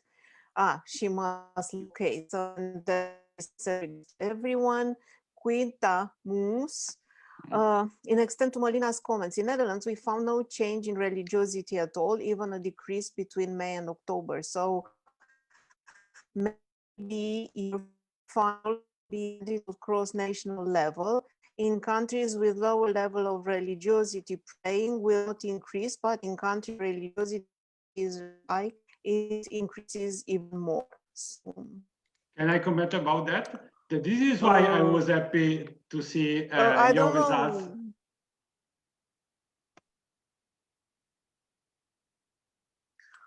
Okay, and then we have another question from Veronica. Thank you for the presentation. Maybe it would be interesting to measure the religiosity before pandemic and after.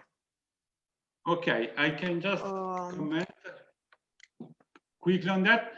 For what Quita was saying, this is the reason why I was happy to see your results, because they are completely coherent with what I said, in the sense that religiosity is where religiosity is high, people have more of these, let's say, religious resources that can use to deal with the pandemic. And so this is why, this is not really surprising that in the Netherlands you didn't find such an effect, but in Italy you found. I mean, this is coherent with what we had in mind. So this is what I was why I was interested. It will be interesting to measure the religiosity before and after the pandemic. Yes, probably. I mean, as we as a AVS group, we are doing that. But I do not really think, I mean, if our supposition, if our educated guess is true, I think that we will probably find not such a big differences if we look at the, let's say, a kind of aggregated measures of religiosity. In our case, we found some effect because we really go deeper into the individual behavior and the individual exposure to the pandemic. While if we just compare religiosity before and after, I mean, I don't know. I mean, I cannot predict the future, but I will not expect to find such big differences personally. Yes, and then we have another question from Mircea Komșa. Do you have measures on trust in science? Maybe it's a mediator of change. Yes, we have measures, and probably you are right. Just for this, we just stick on the education, and you are probably right. Yes, this can completely be a mediator, even though I think that the effect of the trust in science cannot be that strong when you are really personally confronted to the pandemic. I mean, I agree with your suggestion, and I think you are probably right. But I think that it will be not that clear as we can imagine now, because I mean, when people are really personally confronted with this kind of death or very seriousness, personal problem, probably even the trust in science will get less important than something more supernatural, I would say. In Romania, we found increasing in praying and an additional increase. That's coherent, Bogdan. Okay. Yeah, and then there is another question. Did you, from Vencho Anna, did you measure religious beliefs or specifically practice? And well, I think that's a important question. No, it is completely important question, but as I mentioned, the choice was to really focus on some kind of religious behavior. So we decided to look at the religious behavior from two different sides, from the more, let's say, institutional and collective side of the service attendants, even though it was sitting in front of the TV on the radio, and on the praying behavior, which is something more intimate, but we did not decide on purposes to look at religious belief for some reason we can discuss it. Yeah. Okay, so if there are no other questions or comments, thank you very much, Francesco and the team. And the entire football team that we have.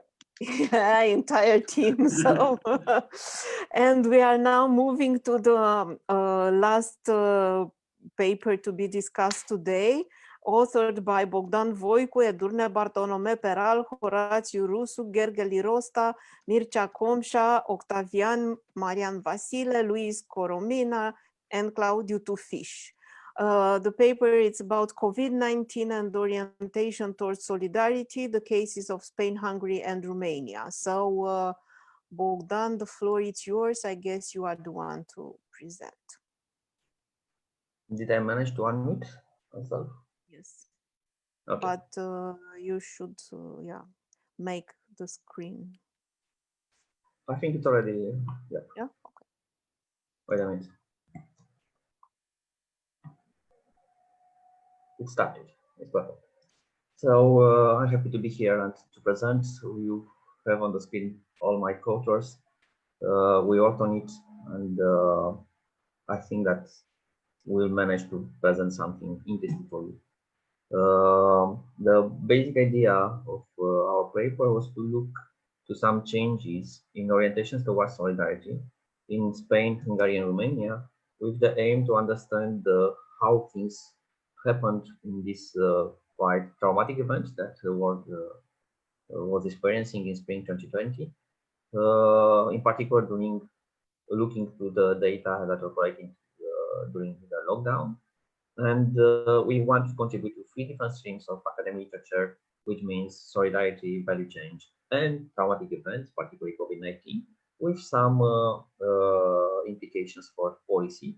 The structure of the presentation is the usual one, where I will start with some literature. I will present you a little bit of methods, not so many results, but you'll see that the results are quite meaningful, and I'll discuss a little bit of the implications of what we found. To start with the beginning, let me note that solidarity as such is core to the research in social sciences, starting with Durkheim and with classic sociology and social sciences. People look at it, and then it became focus for the entire European Union construction, and it's a core value for the European Union, being debated in the recent decades a lot, and as a concept it became so vague and so broad that it may refer to almost everything. In our presentation, in our paper, actually, we discuss about the orientations of values, about orientations towards solidarity, about what makes people be solidary with other people and care about them. We imagine it as a Latin construct, which underlines a set of declarations of caring for others, and this is similar to works which are already done in other papers, but it's not exactly what all the people are doing in terms of solidarity. This is the limitations of our limitation of our approach. We discuss about social values which are beyond solidarity as such. With respect to crisis, solidarity was discussed in several papers with mixed findings. For instance, we have research discovering that during social malaise and the crisis, the social solidarity is likely to decrease, in particular by narrowing down the cycle of trust, the cycle of who deserves solidarity. This means that the in-group solidarity is the one that is important, but the out-group solidarity may disappear under stress, under societal stress. Other studies, on contrary, found out that we are expanding the coverage of social solidarity, and creativity may occur in manifestation of solidarity. That means that we have a different previous findings related to what happens in such crises, made them societal, economic depression, natural hazard, or something like that. From our point of view, it's important to consider the literature on social values, particularly in social in the value creation and formation and change, in order to understand what may happen with orientation towards solidarity. And this is what I will try to explain a little bit. Basically, everybody knows that the canonical view in the sociology of social values is that values are created and they form during early childhood through socialization, and living in a abundant society make people be more benevolent, more open to the other, and more solidary to the other. Which means that, and this kind of stream in the literature says that values do not change over time. And as Tim was stressing out in his presentation, solidarity is such a core value that is not likely to change very, very easy. But on the other hand, we have more recent research, which actually starts in 1960s with Ingeles, which observes that there might be an effect of institutionalization during adulthood, which means that people observe how other people react, which are the social norms, and how the institutions work, in order to internalize this kind of behaviors and norms, and to turn them into personal values that later became manifest in behaviors and attitudes, which means that people may change actually in different setups. And this kind of setup that we are dealing with, the COVID-19 crisis, is a kind of setup that may threaten solidarity in the senses that I showed on the previous slide, but not only. Because in terms of values, as Malina also mentioned in her presentation, we may have some retreats towards target-sensitive values, meaning that people, when dealing with uncertainty, they might diminish the willingness to be open to the others, including being solidary to the others. And they might intend to stress the values of their in-group, which is similar to the literature on solidarity, that up to now, as much as I know, doesn't communicate so much with the literature on social values. So dealing with this kind of incentives of insights into the topic, we might go to some hypotheses which should be based on one hand to the uncertainty reason by coronavirus, and on the other hand to the certainty which may come from the institutional intervention within society. In other words, if you have a state or a society able to deal with the hazard and to contain the threat, people may actually become more solidary with the others because they feel safe, they feel that their certainty is not affected. Dealing with this kind of insights, we end up with 5 basic hypotheses. The first one refers to the last thing that I said. The successful state intervention is likely to boost a little bit solidarity, and we expected from the very beginning that we observe some increase in solidarity in Hungary and Romania, because these two countries had in the spring 2020 lower infection rates, and the state intervention was very, very fast and quite at the time, in particular as compared to Italy and Spain, which were in the beginning of the crisis the ones which were more affected. Then this is our first hypothesis. The second one refers to direct experience, and the other presenters also discussed about the importance of the personal context to the situation. And here we have two kinds of direct experience with COVID-19.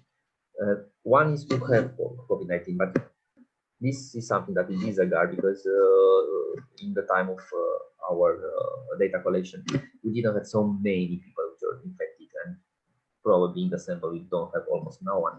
But we have people which have friends and relatives and friends of friends, and people in their closing group or close to it, which experience this kind of malaise. And we figure out that if they feel that the threat, the hazard is very, very close to them, they will start based on norms of reciprocity, which are also motivating solidarity. Based on them, they will start to be more solidary with the others. And on the other hand, we expect that being in isolation, which is also a personal experience of the event, may increase solidarity. And we came with these two hypotheses that we will test immediately. And we have two others. The fourth hypothesis is effect time. And we're expecting that being a long time under stress, being a longer time in lockdown, people may start to feel less certain, may start to feel that like the world that they know and they provided them comfort is changing, and therefore, based on the rigid traditionalistic values, they might return to more materialistic values, and this would decrease as a consequence the solidarity orientations. Finally, we also know that in line of the classic theory of social values, values should be stable. That means that you have a very, very high level of solidarity, may be less easier to change it. And this was the case of Spain, because in the beginning of the pandemic, before the pandemic started, actually, Spain was much better in terms of people being solidary with other people. Romania and Hungary was a little bit lower. So we expected that Spain to be more persistent, more resilient in terms of solidarity and changing to solidarity as compared to the other two countries. With these 5 hypotheses in mind, we may proceed to look to what data we use. And the data is quite simple. On one hand, we have the 2017-2018 wave of the European Value Study, which collected representative samples in Spain, Hungary, and Romania basically in 2018. We have a long questionnaire over there, including measurement of solidarity, as I was showing in the link. And then we ran out another survey, which is called Values Under Pressure, which was a web survey collected by ourselves, designed by the team that is presenting these results, along with Ruta and Vera. We have non-probabilistic samples here, which means that we need to check somehow the data in order to be comparable. But before discussing about comparativity and using this non-probabilistic survey, let me show you which kind of items we use. Many of you know there was a question in the European Value Study, which is the same, the values under pressure that we use, which address ask the respondent to say what extent they feel concerned about the living conditions of 9 categories of people. According to the papers that we quote, and there are at least 3 of them that use the same kind of modeling, you may compute a general index of solidarity, which is this one. I will not get into too much detail. I will simply say that this model is invariant over time and countries, and we prove that, and we can compute this kind of index for every single individual and for societies on average, and compare them. And as shown in the graph, in this part of the slide, you can see that Romania and Hungary had, before the crisis, lower levels compared to Spain, which was quite high in solidarity levels. Then we wanted to do 2 kinds of things. First, to compare 2020 with 2018, and this is the first hypothesis, saying that we might have some increases or decreases of solidarity depending on the situation, and we pulled the data set and we nested the cases in our analysis into waves, because there are different times, and we have separate models then for Hungary, Romania, and Spain to be able to compare between societies.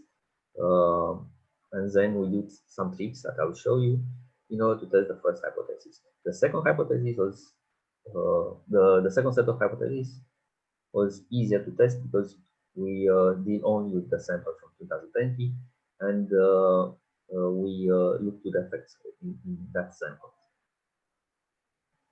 First, we have the distribution of data collection. You can see by country. We have a small break in between when we collect less cases. But overall, we had a lot of cases in all 3 countries.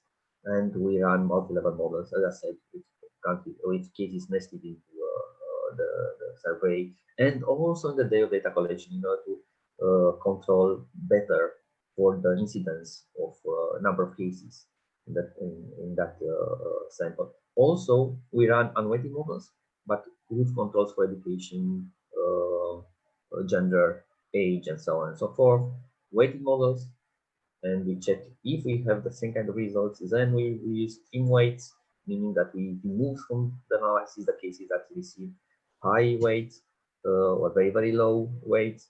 And also in order to avoid the effect of selection to the sample, because you have no probability samples in the various under pressure survey, and might be the case that those with more prosocial behavior will answer the questionnaire more often than the others. We trimmed the samples in the EVS to those which are participating in associations. That means that we try to have people which are similar in the two moments of time in order to make some comparison. The amazing is we had almost the same results in all these scenarios, which says that our results are robust, and we can report them. And this is what we get, the results. You have the typical table resulting from any kind of causal analysis with regression, but I will simply stress the result that we are interested in. If we look to the effect of being collected in April 2020, you may see that in Spain we have no difference between the period, the data collected with lockdown and the one which is collected after it. So or during the lockdown. But on the contrary, in Romania and Hungary, you have quite strong effect, meaning that you have an increase of solidarity during lockdown as compared to the period which was 2 years ago. Then we have a weaker effect, but still existing, of knowing somebody which has been affected by COVID, and the effect is observable in Spain and mainly in Romania. We have an increase in solidarity when you have somebody in your group. This effect is not present in Hungary, but in Hungary you have the other mechanism, which is related to personal experience with COVID. Isolation in case of Hungary increases the solidarity, and somehow these two kind of results combined are confirming our expectations. Then we have the last two hypotheses, which are saying that we are looking to the time effect and also to the comparison across countries. First, it's easier to show you what happens when I picture the marginal effects. And you can see that in case of Spain, nothing happens. Basically, you have no relation over here. In fact, you see immediately that we might have a little bit of increase by the end of the period, but it's not pretty sure. In Hungary, we have some decrease. The relation is quadratic, but you cannot see an increase in the end because the potential increase is happening somehow after many days after lockdown, and we didn't collect data here.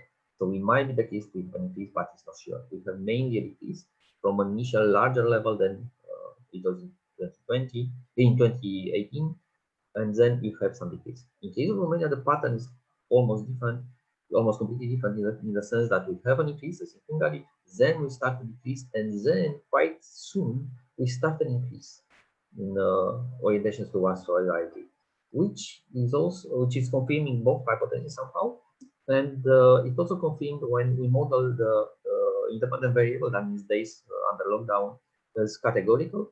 And you may see here in the stars that appear that Spain may have an increase later, which is not visible here because of the low number of cases, but this is subject to further investigation. We cannot say for sure it's like that. Also in Hungary, you may see that it's actually existing a sort of quadratic relation with decrease, and then a little bit of increase by the end of the period. And in Romania is not so clear, but still you have the quadratic relation. Nevertheless, I'm abusing a little bit here the significant level because we know that we don't have a probabilistic sample. I'm using the stars only as an indication of how the effect may look and how strong the relations are there. We also observe almost no compensation effect. I mean, knowing someone with COVID doesn't cancel out the time spent in lockdown, and we can be quite sure that the effects are independent of each other. And this is basically all about the findings, because I will go directly to the discussion. What we found out is that both context and personal experience matter, and we show that we have changes across countries, and we have changes depending on this personal experience with COVID. Then we bring some evidence that solidarity orientations do change in such a stressful situation, which may mean that we may bring some support for institutional assumption. And then we contribute to the research on traumatic events, showing that a longer lockdown seems to have a negative effect on the solidarity level. But by the end of the period, as mentioned, it might be the case that we have some increase. It's not sure for the moment. We need to do some more, and I will tell you this when discussing the policy implication, which are pretty obvious that efficient containment of hazard matters, meaning that as we observed in the case of Hungary and Romania, with quite clear and secure intervention in the beginning, solidarity level actually increased while in Spain remained unchanged. It's easier to take action at the beginning of the event when you have this boosting of solidarity, which means that policymakers and decision makers should actually take decision in the beginning and not expect that something better will happen after that. And of course, they get more support from those who have direct experience with trauma. And as I said, it is a potential increase in legitimacy of restrictive action based on the orientation towards solidarity by the end of lockdown, in our case, after 60 days. But this might need to be partly investigated because we are not sure about it. We didn't collect data in that period of time. It's just a hint which is given, which is kind of prediction that we cannot validate for the moment. And also, since it's easier to get the legitimacy when already having it, there is a permanent benefit that's quite tautological. What we intend to do next, because we had this data, we still analyze them, and we get some other presentation and some other papers. But since this kind of pandemic is continuing and we have a sort of partial lockdown in our countries right now, for instance, myself, I'm under quarantine, my locality is locked down. We plan to have a new wave, but we didn't agree about it right now. We might have it quite soon. And we might have some other teams to join the project and to have data collection in other countries as well. And this was all from my presentation. Okay, thank you very much, Bogdan, for the presentation. I don't see questions yet on the chat until we will get them. So does somebody wants to ask now a question? Okay, until somebody will write down, perhaps I can have a suggestion. Did you consider to control for the, I don't know, some variables which really show the unfolding of the pandemic, something over the time, something like infection rate or I don't know, mortality, also the measures taken by authority. So for the moment, not. The problem with it is that on one hand, considering the police intervention, we tried a little bit to we used as a proxy the country. We have only 3 countries. We cannot actually look at police intervention and take it into consideration. It is different. well, no. Wait, I meant over time. Wait, please wait. Okay. Then we don't have a very clear indicator for changes over time in policy, which might also be comparable across countries. So we didn't. But yes, you're right. We should and we could do controlling for the incidence of the virus, the number of cases per capita or something like that in the country as a time effect. By controlling and by nesting the countries in day of data collection, we took out this effect somehow. So in a way, we did control for it, but we didn't put it as such in the analysis. When nesting the countries in the day of data collection, the amazing thing is that the regression coefficients for the three models actually repeated in various scenarios did not change, which says that it might not be related to the incidence of the virus in that day. No, but probably with a time gap of, I don't know, 10, 14 days, you know, the infection rate 10, 14 days before. It's the same. Lag, you know. It's the same. It's the same because okay. the lag effect will manifest in a certain day. And when nesting the data in that day, you do control for it. I mean, it's there. I mean, the effect will remain the same. The effect of the other independent variables. But you are absolutely right. We do not show which is the effect of the incident of the infection rate. But even if we are not showing it, we are pretty sure that our estimators are unbiased by its presence. Okay, thank you very much. Now we have questions from the audience. Veronica says, very interesting presentation. Where can I find the study? So it will be very soon online. We expect it's accepted into the journal, and we expect every day to receive the proofs and then to be online. For the moment, we didn't receive. We do have online the soon. we know which is the address, but that address is nothing for the moment. Okay. Then Anna Vencio asked, did you take into consideration looking at the effects of media representation of the COVID in the mainstream media?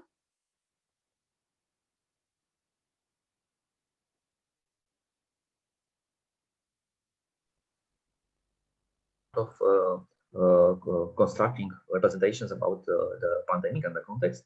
Unfortunately, we didn't do it, and I think it's a huge work to do it because you need to have a kind of indicator for every single day of how the media was representing the pandemic up to then. And we also would need to do it in the three countries that we consider. But for the moment, I don't think it's feasible with our resources. Okay, another question from Smaranda Ciobanu. Do you consider the authorities' credibility may influence solidarity? It should be the case that trust institutions is related to solidarity, but we didn't test for it. It might be a good idea to test for it. Okay, then Ferruccio says, thank you for the interesting presentation. I would like to know more, some more details on the Spanish probabilistic sample. It sounds like a very good achievement given the time constraint. What I can tell Ferruccio is that I will want to answer, but I can tell you that on the 17th of December, we will have a country presentation from Spain on this data. So it was a phone. Yeah, but Bogdan can tell me. It was CATI. Yeah. It was a telephone survey. They collected 600 cases, which is low. I mean, you have a larger sampling error. But it was done on probabilistic basis. I don't know exactly all the details, but you know, I trusted on it.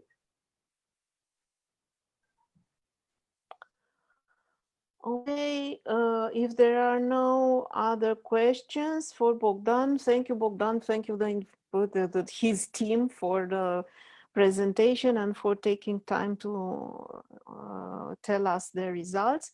And now I would like to invite Vera Lomazzi to draw some conclusions and give us some hints about what can we learn from what we saw today. So Vera, the floor is yours.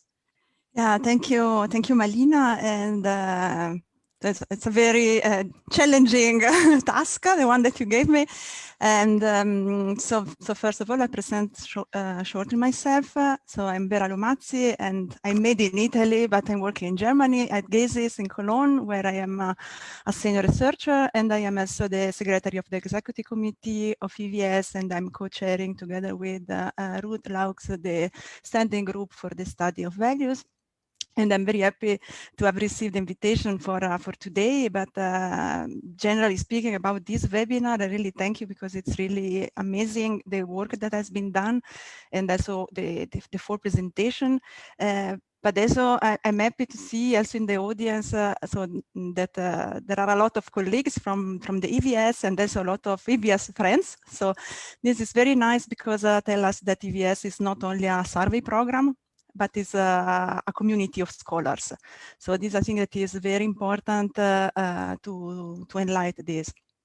And going to the bit more on the topic of the four presentations, it's true that they all have their own specific angle on the study societies during the pandemic, but they have some convergences in the results. And I would like to try to summarize, if I can, and also point out some elements that could be interesting to study us in the future. So first of all, we have a series of confirmation of what we know already from the study of value change, so that the core values that we have been socialized during the childhood are more or less stable. So this is not surprising, probably, but this is a good point also to confirm previous studies. And the other point is that actually, when there is some shocking collective event, like the one that we are living now, we already seen this kind of mechanism also for other in other past literature, but we see that also this time the way that people cope with uncertainties bring to a sort of short-term effect, and there is some changes, value changes, but they are, as I said, a short-term effect. And to cope with this uncertainty, people tend to turn toward more traditional values, or towards materialism or authoritarianism, or also we have seen this religious revival from the presentation, for example, from the Italian group. So this is interesting, but somehow we could say that maybe it's also a bit intuitive, right? So when people has to face something of unexpected and this kind of ruining the things that are our certain things, then in the end we have to find the way to cope with that. And then if we think to us as a social researcher, what have we done? So we have seen what was going on, and okay, apart from the personal way of dealing with the challenges and with the situation and with the anxiety of the situation, what we did, we say, well, hey, here there is something going on. I need to study what is happening to society. Here I need to understand what is going on, and I need to know, and I need to let the other people know. So we have that way of dealing from the professional side of our life with this uncertainty. And that's so from the survey people perspective, you have, hey, we cannot go in the field again as we did until yesterday. We have to change modes. And maybe we finally make this move towards the web interview to collect our data. So this is the way that we try to deal from the professional perspective with the pandemic. But then if you turn to the general population, then maybe you see also something similar, some connection with that, because in the end, when you have to cope with uncertainty, then people try to find some strategies that give the feeling of being able again to gain again the control on the situation. So for us, it's like, okay, we need to study because we have the passion for science, we have the passion for social research. When you go to general population, then you have this kind of wave, like conservative reflex or wave to materialism. But then, as we've seen also from the results of these studies, these changes are short-term, but I wonder to which point they are short-term. And so if the situation remain, okay, it will not be the outbreak, it will not be something totally unexpected, but some changes in the society now, I mean, it's not a couple of weeks that we are living in this situation, and it's not probably going to stop in the coming 2 weeks. So to what extent, so how long these different structure, these different social behaviors that we are learning will last to the point, to arrive to the point that they make a substantive change also in the values.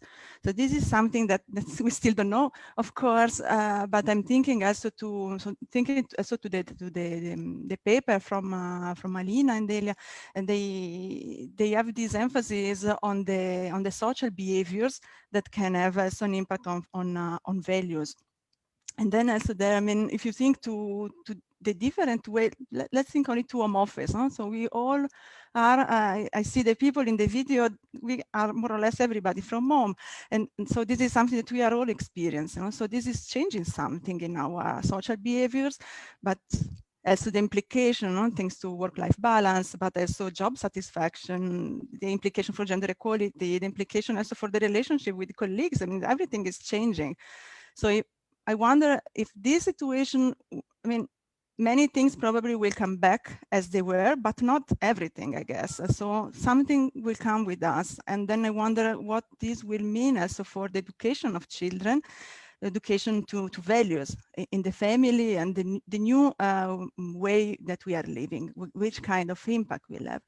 And then also thinking to the future, what will happen if some segments of if the situation of uncertainty that we are coping somehow, and then at a certain point will change the situation, but maybe we don't know if it will be back kind of normality or new normality for everybody. So what will happen if for some segment of the population, this feeling of uncertainty will be the same or even worse? So what kind of social divide will be there? And then the other question is what makes the difference? So in the study that we have seen, that we have heard today, there was apart from the last presentation, most of the emphasis were on national cases. So you see that there are some individual elements, individual factors, the closeness to the disease or the direct experience to the situation, or the access to comfortable housing, for example. So there are many things that can make the difference in the way that people perceive the situation of uncertainty and also existential insecurity. But there are also other elements that are important, and also from the interaction with the audience, this come up in several comments, and is at the country level, societal level. So in the paper that Bogdan presented, there is a point that they hint to this, and they say, well, but what is the role of the state intervention? So the way that the different governments are dealing with the pandemic can make a strong differences between a country and to the other one in changing, for example, the opportunity structure that people can access in terms of policies, in terms of benefit, welfare, and whatever. Not to talk about the health system, okay? So sometimes you wonder if the things that some countries are doing are decreasing somehow, or helping in decreasing the level of uncertainty of the population, or are actually they obtaining the other way around. So they are increasing the level of anxiety of the people. So this is all are things to be further explored.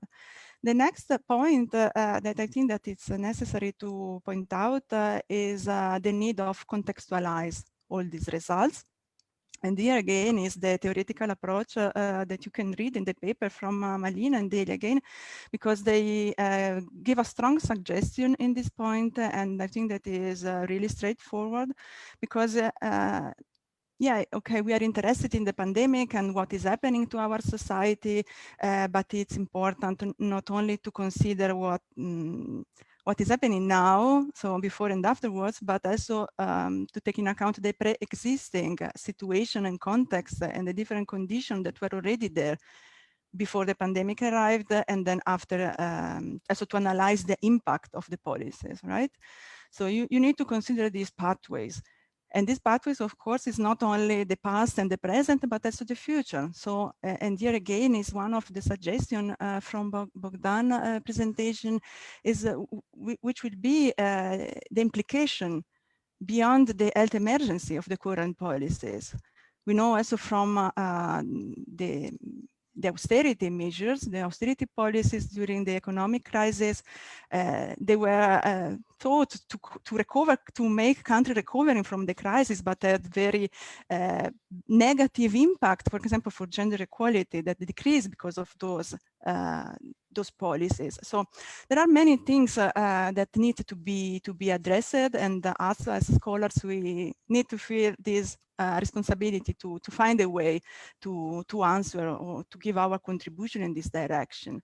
So just going towards, so there are just some suggestions here, and I invite everybody of you that didn't read the papers that have been presented today to read them, of course. And also I would like also to invite you to future collaboration in activity like the one of today, but also in the future also with other scholars interested in the study of values. So consider that in EVS we have scholars in more than 40 countries, so we really can have a stronger collaboration between us and also with scholars that are not so close related to our network. And then talking about EVS, it's interesting to note because when the EVS group were thinking about the preparation of the new wave that now is just went out in this month, the last release, there was this interesting, like, hey, we will be able to study the impact of the economic crisis on human values. And then during the process was like, okay, we will be able to study the impact of the refugee crisis on human values. And now we have the data and we have another crisis. So this is interesting because it also shows that, yeah, EVS is an old program. It's probably the oldest program, survey program in Europe, but it still has a lot to say, and it's still a very authoritative source of data for study the social change and value change. And then as Luke Hallman also said, there is an incredible gold mine for scholars, the EVS. And then when you combine the EVS with other sources, as we have seen today, so with the repetition of some question in other panel or with other source of data, then you amplify the opportunities to study urgent and more emerging social issues. So, as we have seen today, because all the presentations were based on the combination of different sources. So my invitation remain from these different perspectives. So first of all, read during this weekend all the papers, and then feel free to contact us, both the Romanian team, but also the EVS as a whole as a team. You can find the contact on our website, and we are very happy to increase the cooperation to study values. So at this point, I would we give back the floor to the organizer. And thanks again for organizing this webinar and also to everybody to attend it.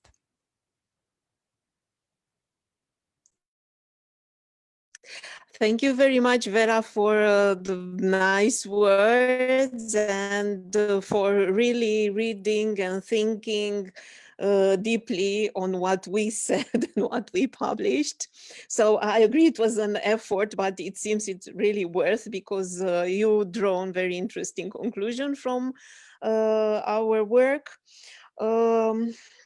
If there is somebody who wants to add something to or comment on what Vera said. No, if not, well, I will start the end by saying thank you, everyone. Thank you, those who present, to the presenters. Thank you for the teams behind the presenters, because it was obviously a huge team effort to prepare papers on something that was completely unknown a year ago. So from this respect, I think it was a really great job. It's not that I'm one of the presenters, so accept myself. And I would like to invite you to the next webinar, which is planned on the 17th December. I won't say much. I want just to say that we have also 4 papers. One, it's about cultural change and COVID crisis. So it's somehow connected with what we talk today. And we have 2 case studies, one from Spain and one from Romania. And then we have a paper regarding political rule and how it shaped mortality during COVID crisis. So it's looking at the crisis from and values from a different perspective, but it's also about crisis. So you will get also information about the next workshop. If you don't have something already planned, please save the day. And we are looking forward to have you here again on the next occasion. Thank you very much, Bogdan, because it was your idea to organize it. So we are here because of you. Can you remind us when is the next occasion? 17th of December. I just mentioned it. I wanted you to repeat it. And okay, so it's 17th of December. Some of the presenters are here today, namely it's Tatiana Karapchuk, it's Bogdan, and then it's Durne Bartolome, who was here only with her name because she has now teaching obligations. And there will be also a discussant. It's a surprise. I don't want to share it with you now. You'll see it on 17th. So yeah, you are more than welcome to join us and to spread the words about our webinars to your colleagues and to the rest of the scientific community. And now I will give the floor to Bogdan as a time to say something. Thank you. As a timekeeper, I have to say, have a nice weekend. Okay. Thank you. Grazie a tutti. Bye. Bye-bye. Bye. Thank Bye. you. Thank you. Bye. Bye. Bye. Thank you. Bye bye. Bye. Thank you. Bye-bye. Bye-bye.